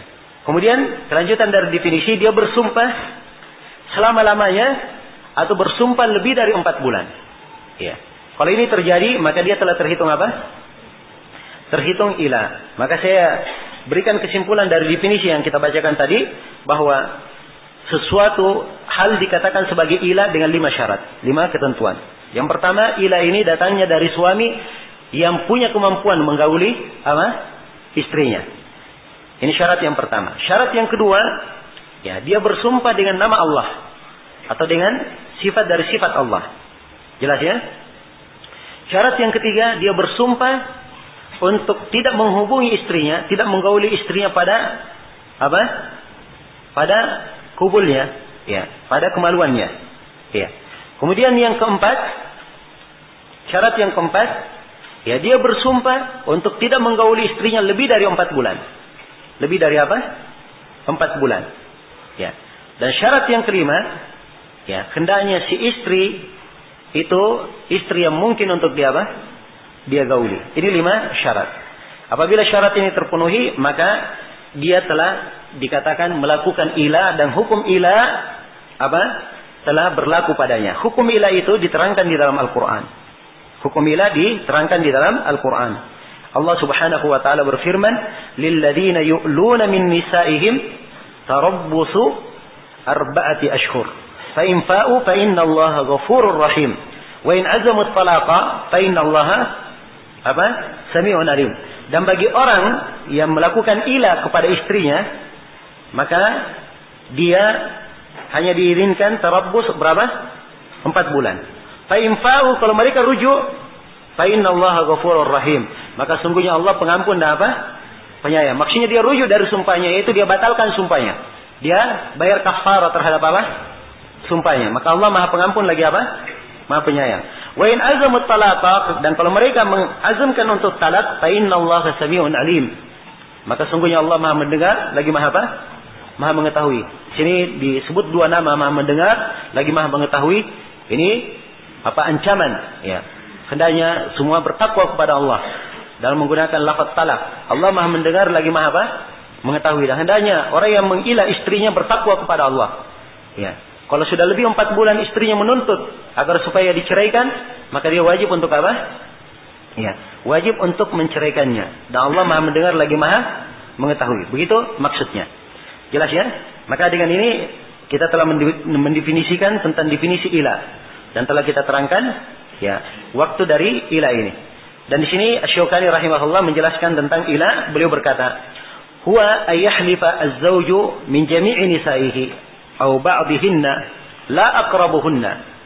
Ya, ilah itu adalah seorang suami yang bersumpah untuk tidak bersumpah, ya, terhadap seluruh istrinya atau sebagian dari istrinya. Dia bersumpah, dia berkata la aqrabuhunna, saya tidak akan mendekati mereka.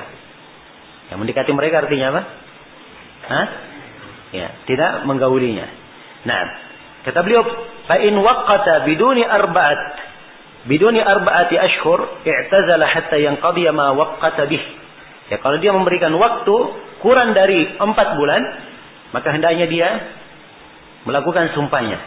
Dalam artian dia hindari istrinya kurang dari 4 bulan itu sampai selesai apa yang dia waktukan dengannya. Sebagaimana Nabi Shallallahu Alaihi Wasallam pernah mengilah istrinya berapa lama? 1 bulan. Ya, tahu kisahnya ya? Ya, itu yang saya sebutkan tadi tentang kisah ayat yang menegur para sahabat, "Idza ja'akum amrun minal amni aw yakhafi ada'u bih." Itu Nabi melakukan ilah terhadap istrinya, bukan talak waktu itu. Cuman orang-orang menganggapnya dia apa? Dia talak. Dan Nabi bersumpah tidak mendekatinya selama apa? Sebulan. Ya, dan waktu itu Nabi sallallahu alaihi wasallam 29 hari beliau sudah kembali. Ketika ditanya, "Ya Rasulullah, bukankah engkau bersumpah sebulan?" Maka beliau katakan, "Ya, 29 hari itu sudah apa? Sudah sebulan." Jelas ya? Ya, kalau sebulan kurang dari 4 bulan. Kan begitu? Ya. Maka kalau dia bersumpah sebulan, misalnya atau 2 bulan atau 3 bulan, dia lakukan sumpah itu. Dia tinggalkan apa? Jangan dia mendekati istrinya sampai apa? Sampai batas yang dia sebutkan. Jelas ya? Wa illam yuwaqqit syai'an aw waqqata bi aktsara minha khayyira ba'da mudijiha baina ayyafiha aw yutalliq. Apabila dia tidak mentaukid, dia hanya berkata saya tidak akan mendekati kalian. Ya, begitu saja. Saya tidak akan mendekati kamu lagi, tidak akan menggauli kamu lagi. Dia hanya begitu, tidak berkata berapa lama. Ya. Atau dia berkata saya tidak akan menggauli kamu selama-lamanya misalnya. Atau dalam tahun ini, ya, dan dia di awal tahun. Dia berkata dalam tahun ini saya tidak akan mendekatimu. Ya, misalnya. Maka kalau dia berkata seperti ini, maka dia diberi takhir. Setelah berlalu 4 bulan, dia diberi pilihan. Jelas ya? Sudah berlalu 4 bulan, dia dikasih pilihan. Kamu kembali atau kamu talak. Kamu kembali atau kamu apa? Ya, kamu mentalaknya. Dan ini tentunya membahayakan istri. Membahayakan apa? Membahayakan istri. Ya. Dari pembahasan ilah ini, sebagian para ulama menyebutkan di dalam fikih muasyarah dengan istri, bahwa wajib untuk menggauli istri dalam 4 bulan sekali. Dalam 4 bulan apa? Sekali. Dari pembahasan apa? Ilah. Karena boleh lebih apa? 4 bulan. Ya. Dan di dalam pembahasan ilah juga ini dibahas dalam fikih muasyarah juga, bahwa suami kalau dia meninggalkan istrinya, maka dia paling lama boleh meninggalkannya berapa? 4 bulan. Lebih daripada itu harus dengan seizin istri. Kalau si istri, ya, mengharuskan dia pulang, maka dia harus apa? Pulang. Kecuali kalau dia ridha, maka itu kebaikan dari apa? Dari istrinya. Jelas sampai sini? Ya. Adapun asar yang disebutkan bahwa 6 bulan dari dari Umar bin Khattab, itu ada kelemahan, dari sanad-sanadnya ada kelemahan. Jelas ya? Nah.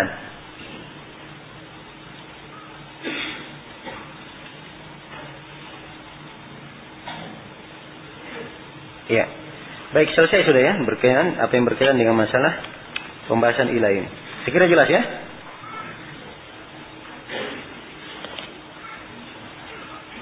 Ya. Kemudian berikutnya kata penulis rahimahullahu taala, babud dhihar. Ya, bab tentang ad-dhihar. Ya. Kita belum sampai target ya. Jangan ribut-ribut. Ya, kata penulis rahimahullah, babud dhihar. Bab tentang apa? Ad-dhihar. Ya. Ya. Yang dimaksud dengan dhihar, kalau diterangkan di sini oleh Syogani. Baik, kita baca dulu ya definisi Syogani. Baik, di sini ada 7 pembahasan, kita garis bawahi dari uraian Syogani. Syogani berkata, ya, dhihar dari asal bahasanya dimaklumi ya, sesuatu yang nampak. Dia berkata nampak atau bermakna punggung. Ya, apa yang kelihatan, sebab punggung itu adalah suatu hal yang nampak. Ya. Ad-dhihar kata beliau, huwa qaulu zawj limra'atihi anti alayya ka dhahri ummi aw dhahartuki aw nahwa dhalik. Ya, dhihar adalah seorang suami berkata kepada istrinya, engkau bagiku seperti punggung ibuku. Ya. Ya, kalau dia katakan istrinya seperti punggung ibunya, kira-kira bagaimana? Ibunya boleh dia gauli? Jawabnya tidak boleh. Kan begitu? Ya. Jadi ini maksudnya dhihar. Jelas ya? Atau dia berkata dhahartuki. Atau dia berkata saya telah melakukan dhihar terhadapmu. Aw nahwa dzalik. Atau yang semisal dengan itu. Ya. Maka ini lafaz-lafaz dari dhihar. Jelas ya? Lafaz dari dhihar. Jadi dhihar ini dia berkata kepada seorang suami berkata kepada istrinya, ya. Apabila si suami marah kepada istri misalnya, atau dia tidak ingin mendekati istrinya, dia berkata kamu seperti punggung ibuku, atau punggung saudara perempuanku, atau kamu seperti anakku. Ya. Jelas? Ya, maka kapan dia serupakan dengan hal yang seperti ini, maka itu dia katakan apa?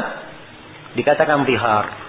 Ya, dan dari pembahasan dhihar ini perlu diketahui di sini bahwa di dalam penggunaan lafaz-lafaz itu ada etika-etika. Ya, kadang di Indonesia ini, ya, biasanya suami panggil istrinya panggil apa? Ya, dia beradik untuk istrinya. Dia berkatakan adik, ya. Ya, adik ya adiknya kan begitu. Ya. Jelas? Ya kalau misalnya ada orang yang panggil istrinya adikku misalnya. Ya, kira-kira bagaimana? Ini zihar? Ya. Apakah dihitung zihar? Hah? Ya, harus kita tahu ya bahwa zihar ini kaitannya dengan sumpah, karena itu ada kafarahnya, akan diterangkan. Jelas ya? Karena itu kata para ulama makruh menggunakan kata yang seperti itu kalau dia tidak maksudkan. Maka itu hukumnya apa? Hukumnya makruh. Karena itu sebaiknya ditinggalkan. Ya, dan saya kira banyak panggilan-panggilan yang lebih baik daripada itu untuk istri. Ya, ya atau tidak? Ya, saya kira antum lebih pandai untuk ya, melihat hal tersebut. Ya, baik. Jelas ya? Jadi di sini ini tentang masalah zihar, dan tentang zihar ini ketentuannya di dalam Al-Quran di surah Al-Mujadilah sebagaimana yang dimaklumi. Surah Al-Mujadilah bisa dikata Al-Mujadilah dan bisa dibaca Al-Mujadalah. Ya. Bisa dua bacaan. Nah, tentang ziharnya itu di firman Allah Subhanahu wa taala, "Walladzina yudhahiruna min nisa'ihim thumma ya'uduna lima qalu fatahriru raqabatin min qabli ay yatamassa. Dzalikum tu'aduna bihi wallahu bima ta'maluna khabir. Faman lam yajid fasiyamu syahrayn mutatabi'ain min qabli ay yatamassa. Faman lam yastati' fa it'amu 60 miskina." Ya. Jelas? Ini ketentuan zihar. Ya. Jadi bagi mereka yang menzihar istrinya, perhatikan ya ketentuan ayat. Walladzina yudhahiruna min nisa'ihim. Orang bagi mereka yang menzihar istrinya. Tsumma ya'uduna lima qalu. Kemudian mereka kembali kepada ucapannya. Ya. Ini penjelasan tentang kafarah ya, penjelasan tentang kafarahnya. Ya, baik kalau kita baca dulu ayat sebelumnya. Ayat sebelumnya alladzina yudhahiruna minkum min nisa'ihim ma hunna ummahatihim. In ummahatuhum illa allai waladanahum wa innahum la yaquluna munkaran minal qawli wa zura. Ya. Jadi orang yang menzihar di antara kalian terhadap istrinya, ya, bukanlah istri-istrinya itu ibu-ibu mereka. Ya. Jadi ini cercaan bagi siapa yang menzihar. Dan ini menunjukkan bahwa zihar hukumnya adalah apa? Hukumnya adalah haram. Tidak boleh ada yang menzihar istrinya. Ya. Ummahatuhum itu yang dikatakan ibu, itu mereka yang melahirkan mereka. Dan orang yang melakukan zihar ini sungguh telah mengucapkan sebuah ucapan yang mungkar. Dan ucapan yang apa? Ucapan yang zur, ya. Ya. Ucapan yang palsu, ucapan yang keji lagi batil. Ya. Ini keharaman yang sangat nyata bagi orang yang melakukan zihar ini. Ya, maka di ayat setelahnya diterangkan, bagi siapa yang melakukan zihar, ya, terhadap istrinya, tsumma ya'uduna lima qalu. Kemudian mereka kembali dari ucapannya. Mereka artinya apa? Membatalkan apa? Ziharnya. Ya. Maka diterangkan di sini tentang kafarahnya.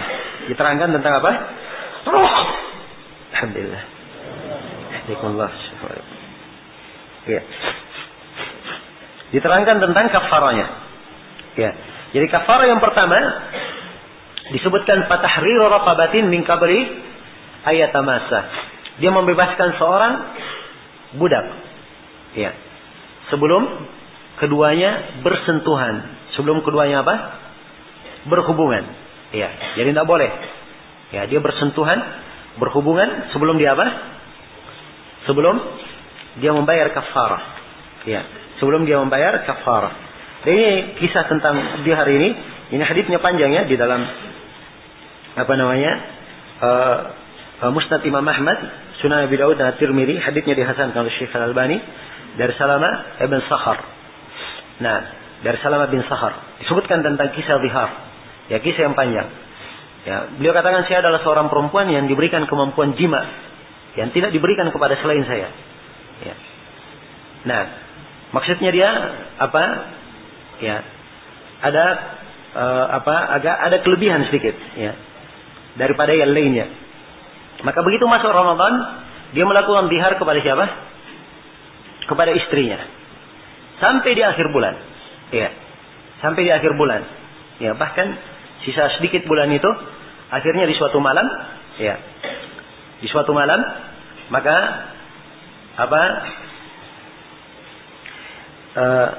di suatu malam istrinya melayaninya, ya, memberikan khidmat kepadanya, ya, tiba-tiba tersingkap dari istrinya sesuatu. Ya.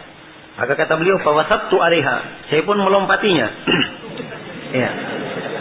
Padahal dia apa? Dihar. Ini bahasa ya, yang menunjukkan segeranya syahwatnya itu naik. Ya. Falamma asbahtu, begitu saya masuk di pagi hari, saya pun pergi kepada kaumku. Ya, jadi dia sudah dihar, tidak mau menghubunginya, sekarang sudah berhubungan. Di pagi harinya dia datang kepada kaumnya, dia beritakan ya, apa yang terjadi pada dirinya, minta pertimbangan. Ya, minta pertimbangan. Maka akhirnya Salamah bin Sahur mengajak kaumnya supaya pergi kemana?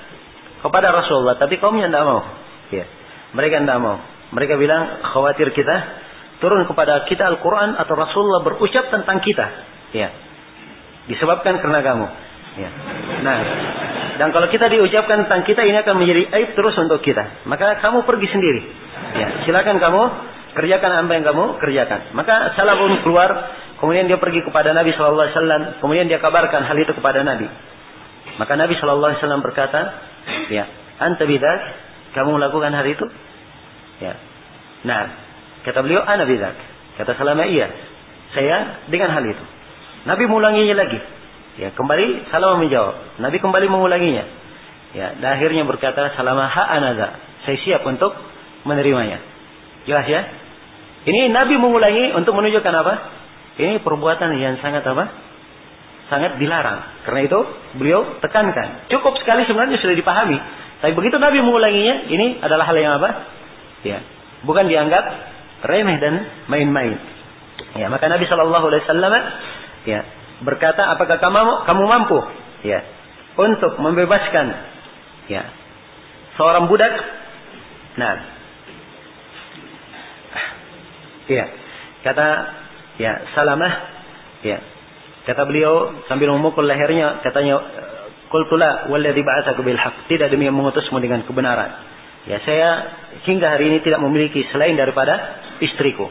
Ya, maksudnya jangankan budak, istri saja cuma satu, bagaimana bisa punya apa? Punya budak. Ya. Kemudian kata Nabi, fasum syahraini mutatabi'ain. Kalau begitu kamu puasa 2 bulan berturut-turut. Ya. Suruh puasa apa? 2 bulan berturut-turut. Ya. Kata Salamah, qultu ya Rasulullah, hal asabani ma asabani illa fi shaum. Ya, katanya ya Rasulullah, ya tidaklah menimpa saya apa yang menimpa saya kecuali karena puasa. Ya, maksudnya apa? Dia di bulan Ramadan sengaja dia melakukan tihar supaya tetap apa? Bisa berpuasa. Dia ilzam dirinya bisa berpuasa. Dan dia ternyata jatuh juga di malam hari yang melanggar di harinya. Maka bagaimana mungkin? Ya, sebab di ketentuan ayat tidak boleh dia apa? Ya, dia berpuasa 2 bulan berturut-turut sebelum apa? Sebelum bersentuhan. Ya, kan begitu? Ya, faman lam yajid fasiyamu syahraini mutatabi'aini min qabli apa? Ayatamasa. Ya, jadi 2 bulan berturut-turut puasa dan tidak boleh apa? Menyentuh istrinya. Ya. Jelas ya? Jadi kemarin saya di Ramadan sudah tidak bisa, apalagi 2 bulan berturut-turut. Ya. Begitu. Maka Nabi SAW berkata kepadanya, kalau begitu fatasaddaq, ya, kamu bersedekah. Maksudnya sedekah ini diterangkan di dalam ayat, yaitu memberi makan berapa? 60 orang miskin. Ya. Maka dia pun berkata, ya, kembali beliau bersumpah, demi yang mengutusmu dengan kebenaran. Ya, laqad bitna lailatana ya wa hasya ma lana asya. Ya, kata beliau, kami sudah laqad bitna lailatana wahsyan ma lana asya. Kami sudah hidup atau tidur di malam ini dalam keadaan ya penuh dengan ketidaktenangan karena kami tidak punya makan malam. Ya. Jadi bagaimana bisa disuruh bersedekah? Maka Nabi SAW berkata, pergilah kamu kepada pemilik sedekah dari Bani Zuraik. Ada Bani Zuraik di sana yang belum dipungut zakatnya. Kamu ke sana. Ya. Minta kepadanya supaya kamu diberi wasak yang berisi satu wasak korma, ya, dan kamu bagikan ke 60 orang miskin. Ya, jadi satu wasak ini dia berisi satu apa? Ya, satu wasak dari apa? Korma. Ya, satu wasak dari korma. Kemudian kamu bagikan ke 60 orang miskin. Nah, dibagikan ke 60 orang miskin. Nah, maka setelah itu dia kembali kepada kaumnya dan dia berkata, ya, saya datang kepada kalian, saya ketemukan pada kalian ada kesempitan dan pendapat yang jelek. Ya, dan saya datang kepada Rasulullah sallallahu alaihi wasallam, saya dapat pada Rasulullah sallallahu alaihi wasallam ada kelapangan dan penuh dengan berkah. Ya. Nah, maka Rasulullah berkata, Salamah berkata, Rasulullah telah memerintah saya untuk mengambil sedekah kalian, mengambil zakat kalian. Ya, maka serahkan kepadaku. Jelas ya? Sebab ini Bani Zuraik ini di kampungnya. Jadi di tempat Salamah sendiri. Jadi Nabi sengaja mengarahkan ke sana sebab memang ya, ini yang memungkinkan. Dan ini menunjukkan bahwa kafarah itu bisa dibayarkan oleh oleh pemerintah, bisa dibantu oleh pemerintah. Dan di dalam bayar kafarah, tidak harus seorang itu membayar kafarah dari dirinya sendiri. Kalau ada orang lain yang membantunya, tidak ada masalah untuk membayar membayar kafarahnya. Nah, jelas ya? Ya, dan di sini juga kita lihat ya bagaimana faedah dari zakat itu. Ya, dari zakat ini salah satu dari faedahnya, memberikan keringanan-keringanan kepada orang-orang yang terkena masalah seperti ini. Kemudian kata Syaukani rahimahullahu taala, jadi ini kita dari hadis saya kembali menekankan makna ayat. Ya, jadi ayat itu ya di dalam surah Al-Mujadilah pertama disebutkan tahrir raqabah. Ya, dia membebaskan seorang budak. Setelah membebaskan seorang budak adalah berpuasa 2 bulan berturut-turut. Budak yang dibebaskan ya sama di bab puasa. Ada silang pendapat di kalangan para ulama. Ya, baik kalau di bab ini budaknya harus budak mukmin. Sebab tegas di sini. Fa tahriru raqabatin mukminah. Adapun di pembahasan yang lain, apakah dia harus mukmin atau tidak? Ya, dalam budak membunuh salah, membunuh tidak sengaja, dalam budak membunuh membayar kafarah puasa dan selainnya, apakah sama dengan kafarah di hari ini membebaskan budaknya, apakah harus mukmin? Ini silang pendapat di kalangan para ulama. Jumhurul ulama berpendapat harus budak mukminah. Ya, adapun Abu Hanifah beliau berpendapat tidak harus mukmin, boleh mukmin, boleh kafir. Jelas ya? Kemudian di dalam masalah puasa, ya, puasa ini ya, dia berpuasa ini kalau dia tidak mampu membebaskan budak. Jadi pilihan pertama membebaskan budak dulu. Sebab ini yang diurut di mana? Di dalam Al-Quran. Diurut di dalam Al-Quran. Kalau dia tidak mau membebaskan budak, baru dia berpuasa 2 bulan berturut-turut. Ya, dan dia meniatkan ya dengan puasanya untuk membayar kafarah. Kalau dia tidak mampu, maka dengan memberi makan. Dia memberi makan orang miskin. Ya, dengan ketentuan yang telah disebutkan. Dan ini sama ya pembahasannya di pembahasan kafarah kafarah puasa. Ya, baik. Kata Syaukani, fayajibu alaihi qabla ayyamassaha ayukaffira bi'idki raqabah. Bi'idki raqabah. Ya, diceritakan kita, ini sesuai dengan manuskrip ya.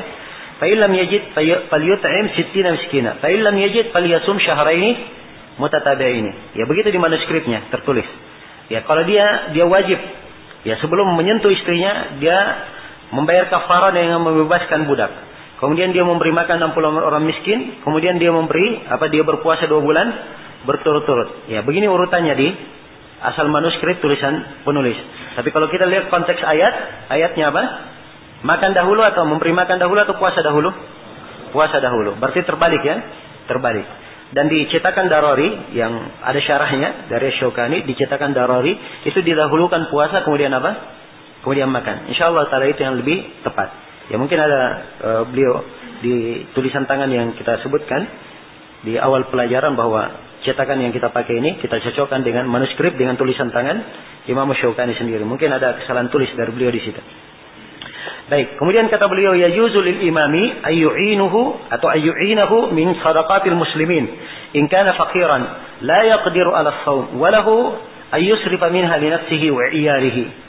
Ya, dan boleh untuk seorang imam muslim untuk membantunya dari sedekah kaum muslimin. Kalau dia memang dia memang fakir, tidak mampu untuk berpuasa. Dia fakir, tidak mampu untuk berpuasa. Ya, jadi kalau dia dapat ketentuan ini sudah fakir, berarti dia tidak mampu membebaskan budak. Ya, dia tidak mampu berpuasa, maka dia dia bersedekah. Ya, dan sedekahnya boleh dibantu oleh imam kaum muslimin. Ya, walahu ayyasrifa minha li nafsihi wa 'iyalihi. Dan boleh dia gunakan sedekah ini, dia gunakan juga untuk dirinya dan untuk untuk keluarganya. Ya. Dan kalimat boleh ini apakah dihitung dari kafarah atau dihitung dari selain kafarah? Ini pembahasan ya. Ya, pembahasan. Dan ini sama dengan pembahasan di di bab apa? Ya, di bab puasa. Ya, tentang kisah orang yang melanggar di bulan puasa itu. Ya, sama dia juga tidak mampu tidak mampu membayar kafarah. Maka Nabi memberikan 1 arak berisi korma. Ya, yang 1 arak ini berisi berapa? 15 atau berisi 15 sa'. Yang 5 sa' ini berarti kalau 15 sa' berarti berapa mud? Berisi berapa? 60 mud. Jadi bagi kepada 60 orang miskin berarti setiap miskin satu apa? 1 mud diberinya. Jelas ya? Ya, ketika sudah diberi 1 Arab, maka Nabi berkata kepadanya atau orang yang berkata kepada Nabi, "Ya Rasulullah, apakah saya sedekahkan kepada orang yang lebih fakir dari saya?" Demi Allah, tidak ada antara dua sudut Medina ini, dua sudut gunung Medina ini, ya, penduduk dari seluruh penduduk Medina tidak ada yang lebih fakir dari saya. Ya, bagaimana saya sedekahkan kepada orang? Maka Nabi pun tersenyum sampai kelihatan giginya, kemudian beliau katakan, "Kalau begitu, kamu makanlah untuk keluargamu." Ya, dari ucapan Nabi ini, "Kamu makan untuk keluargamu," inilah yang diarahkan mananya di sini oleh Imam Syaukani. Sebab mereka di dalam pembahasan tihar, mereka sama pembahasannya dengan pembahasan apa? Kafarah di mana? Di puasa. Demikian pula nanti kafarah di mana? Di masalah membunuh tidak sengaja. Jelas ya? Baik. Dan di dalam memahami hadis tersebut, di dalam memahami hadis Rasulullah itu, ya, ini ada dua pendapat di kalangan para ulama. Ada yang berkata kalau dia tidak mampu, ya, dia yang paling miskin berhak, maka diambil saja, maka sudah gugur terhadapnya. Ada yang berkata bahwa Nabi mengatakan, ya, kamu pakai sedekahkan untuk keluargamu, untuk dirimu dan keluargamu, kamu sedekahkan. Kapan kamu punya kemampuan, ke depan kamu tetap harus membayar apa? Membayar kafarah. Dan ini yang tepatnya. Sebab asalnya dia wajib membayar kafarah. Jelas ya? Kewajiban yang ditekankan. Ya. Maka Nabi SAW memerintah dia untuk bersedekah untuk keluarganya. Ini karena memang mereka lebih butuh pada saat itu. Ya, karena itu hajat mereka lebih didahulukan. Tapi kapan mempunyai kemampuan, ya, kewajiban untuk membayar kafarah tidak gugur. Ini insyaallah taala pendapat yang terkuat di dalam masalah itu. Ya. Kemudian kata beliau, "Wa in kana dhiharu muwaqqatan fala yarfa'uhu illa inqida'ul waqt." Ya. Kalau dhiharnya adalah muwaqqatan, ya, dhiharnya adalah apa? Muwaqqat, sementara, maka tidak ada yang mengangkatnya kecuali apa? Ya, tidak ada yang mengangkatnya kecuali lepasnya waktunya. Ya, waktunya lepas, waktunya selesai. Kemudian kata beliau, "Fa in wati'a qabla inqida'il waqt atau qabla at-takfir, kaffa hatta yukaffir fil mutlaq atau yanqadi waqtul muwaqqit." Ya. Kemudian kata beliau, kalau dia melakukan hubungan sebelum selesainya waktu atau sebelum dia membayar kafarah, maka dia hendaknya menahan. Ya, hendaknya menahan sampai dia membayar al-mutlaq. Ya, membayar apa yang sudah berjalan dan sampai selesai waktu yang sementara itu. Ya, sampai selesai waktu yang sementara itu. Nah, ya, telah kita sebutkan ya bahwa dhihar itu adalah apa? Adalah yamin, dia adalah sumpah. Ya. Dan di dalam hadits Ibnu Abbas radhiyallahu taala anhu, ya, beliau berkata, "Idza harrama ar-rajulu imra'atahu fa huwa yaminun yukaffiruha." Ya, jelas ya? Kalau seorang mengharamkan istrinya, dan ini dhihar masuk ke dalam apa? Dia mengharamkan istrinya. Maka itu adalah yamin, dia adalah sumpah yang hendaknya dia bayar kafarahnya. Ya, dia bayar kafarahnya. Jadi di sini disebut oleh Ibnu Abbas sebagai sumpah. Ya, di posisi ini. Jelas ya? Di posisi ini. Dan tentang takfirnya, ya, kalau masalah kafarahnya, apakah dia bayar kafarah sumpah dalam hal ini? Tentunya masalah yang disebut oleh Ibnu Abbas, apa yang disebut pada Rasulullah SAW uswah hasanah, ini karena yang dia lakukan adalah apa? Adalah ila. Ya, namun saya sengaja bawakan hadis di sini karena penulis Al-Muntaqa beliau bawakan hadis ini di pembahasan ad-dhihar. Seakan-akan beliau masukkan hal ini dalam pembahasan ad-dhihar. Dan yang benarnya bahwa ini hadis pembahasannya di pembahasan apa? Pembahasan ila yang telah berlalu. Jelas ya? Jadi dhihar ini cara menggugurkannya adalah dengan cara apa? Dia membayar kafarah yang telah disebutkan. Iya.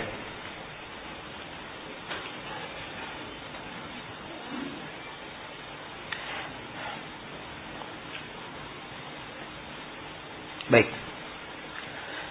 Ya, kita selesai sudah ya dari pembahasan ad-dhihar di sini. Ya, dan di pembahasan yang terakhir ini menunjukkan larangan seorang itu berhubungan ya dengan istri sampai dia membayar kafarah, dan itu berdasarkan nas Al-Qur'an. Ya, sudah jam 6 ya. Harusnya saya targetkan tadi kita selesai bab iddah sore ini. Kayak malam nanti kita selesaikan sampai babul khidana. Dan besok kita sudah masuk bab jual beli. Pembahasan jual beli. Ya, tapi kelihatannya agak berat ini. Ya. Tapi insya Allah masih target ya. Sekarang sudah di halaman 50 kita. Berarti masih ya dapat targetnya. Ya coba kita lihat sebentar malam insya Allah pada maghrib. Kalau bisa kita selesaikan pembahasan kitabun nikah, kita selesaikan. Ya jelas ya. Ya, kalau memang mau diselesaikan Pak Desya, bagaimana kalau kita selesaikan Pak Desya? Ya, masih kuat. Ya. Yang penting ada semangat insya Allah. Ya. Kira-kira insya Allah pematerinya juga bersemangat. Ya. Baik, terus sementara kita cukupkan dalam siri. Subhanakallah wa bihamdik. Asyhadu an la ilaha illa anta astaghfiruka wa atubu ilaik. Walhamdulillahirabbil alamin.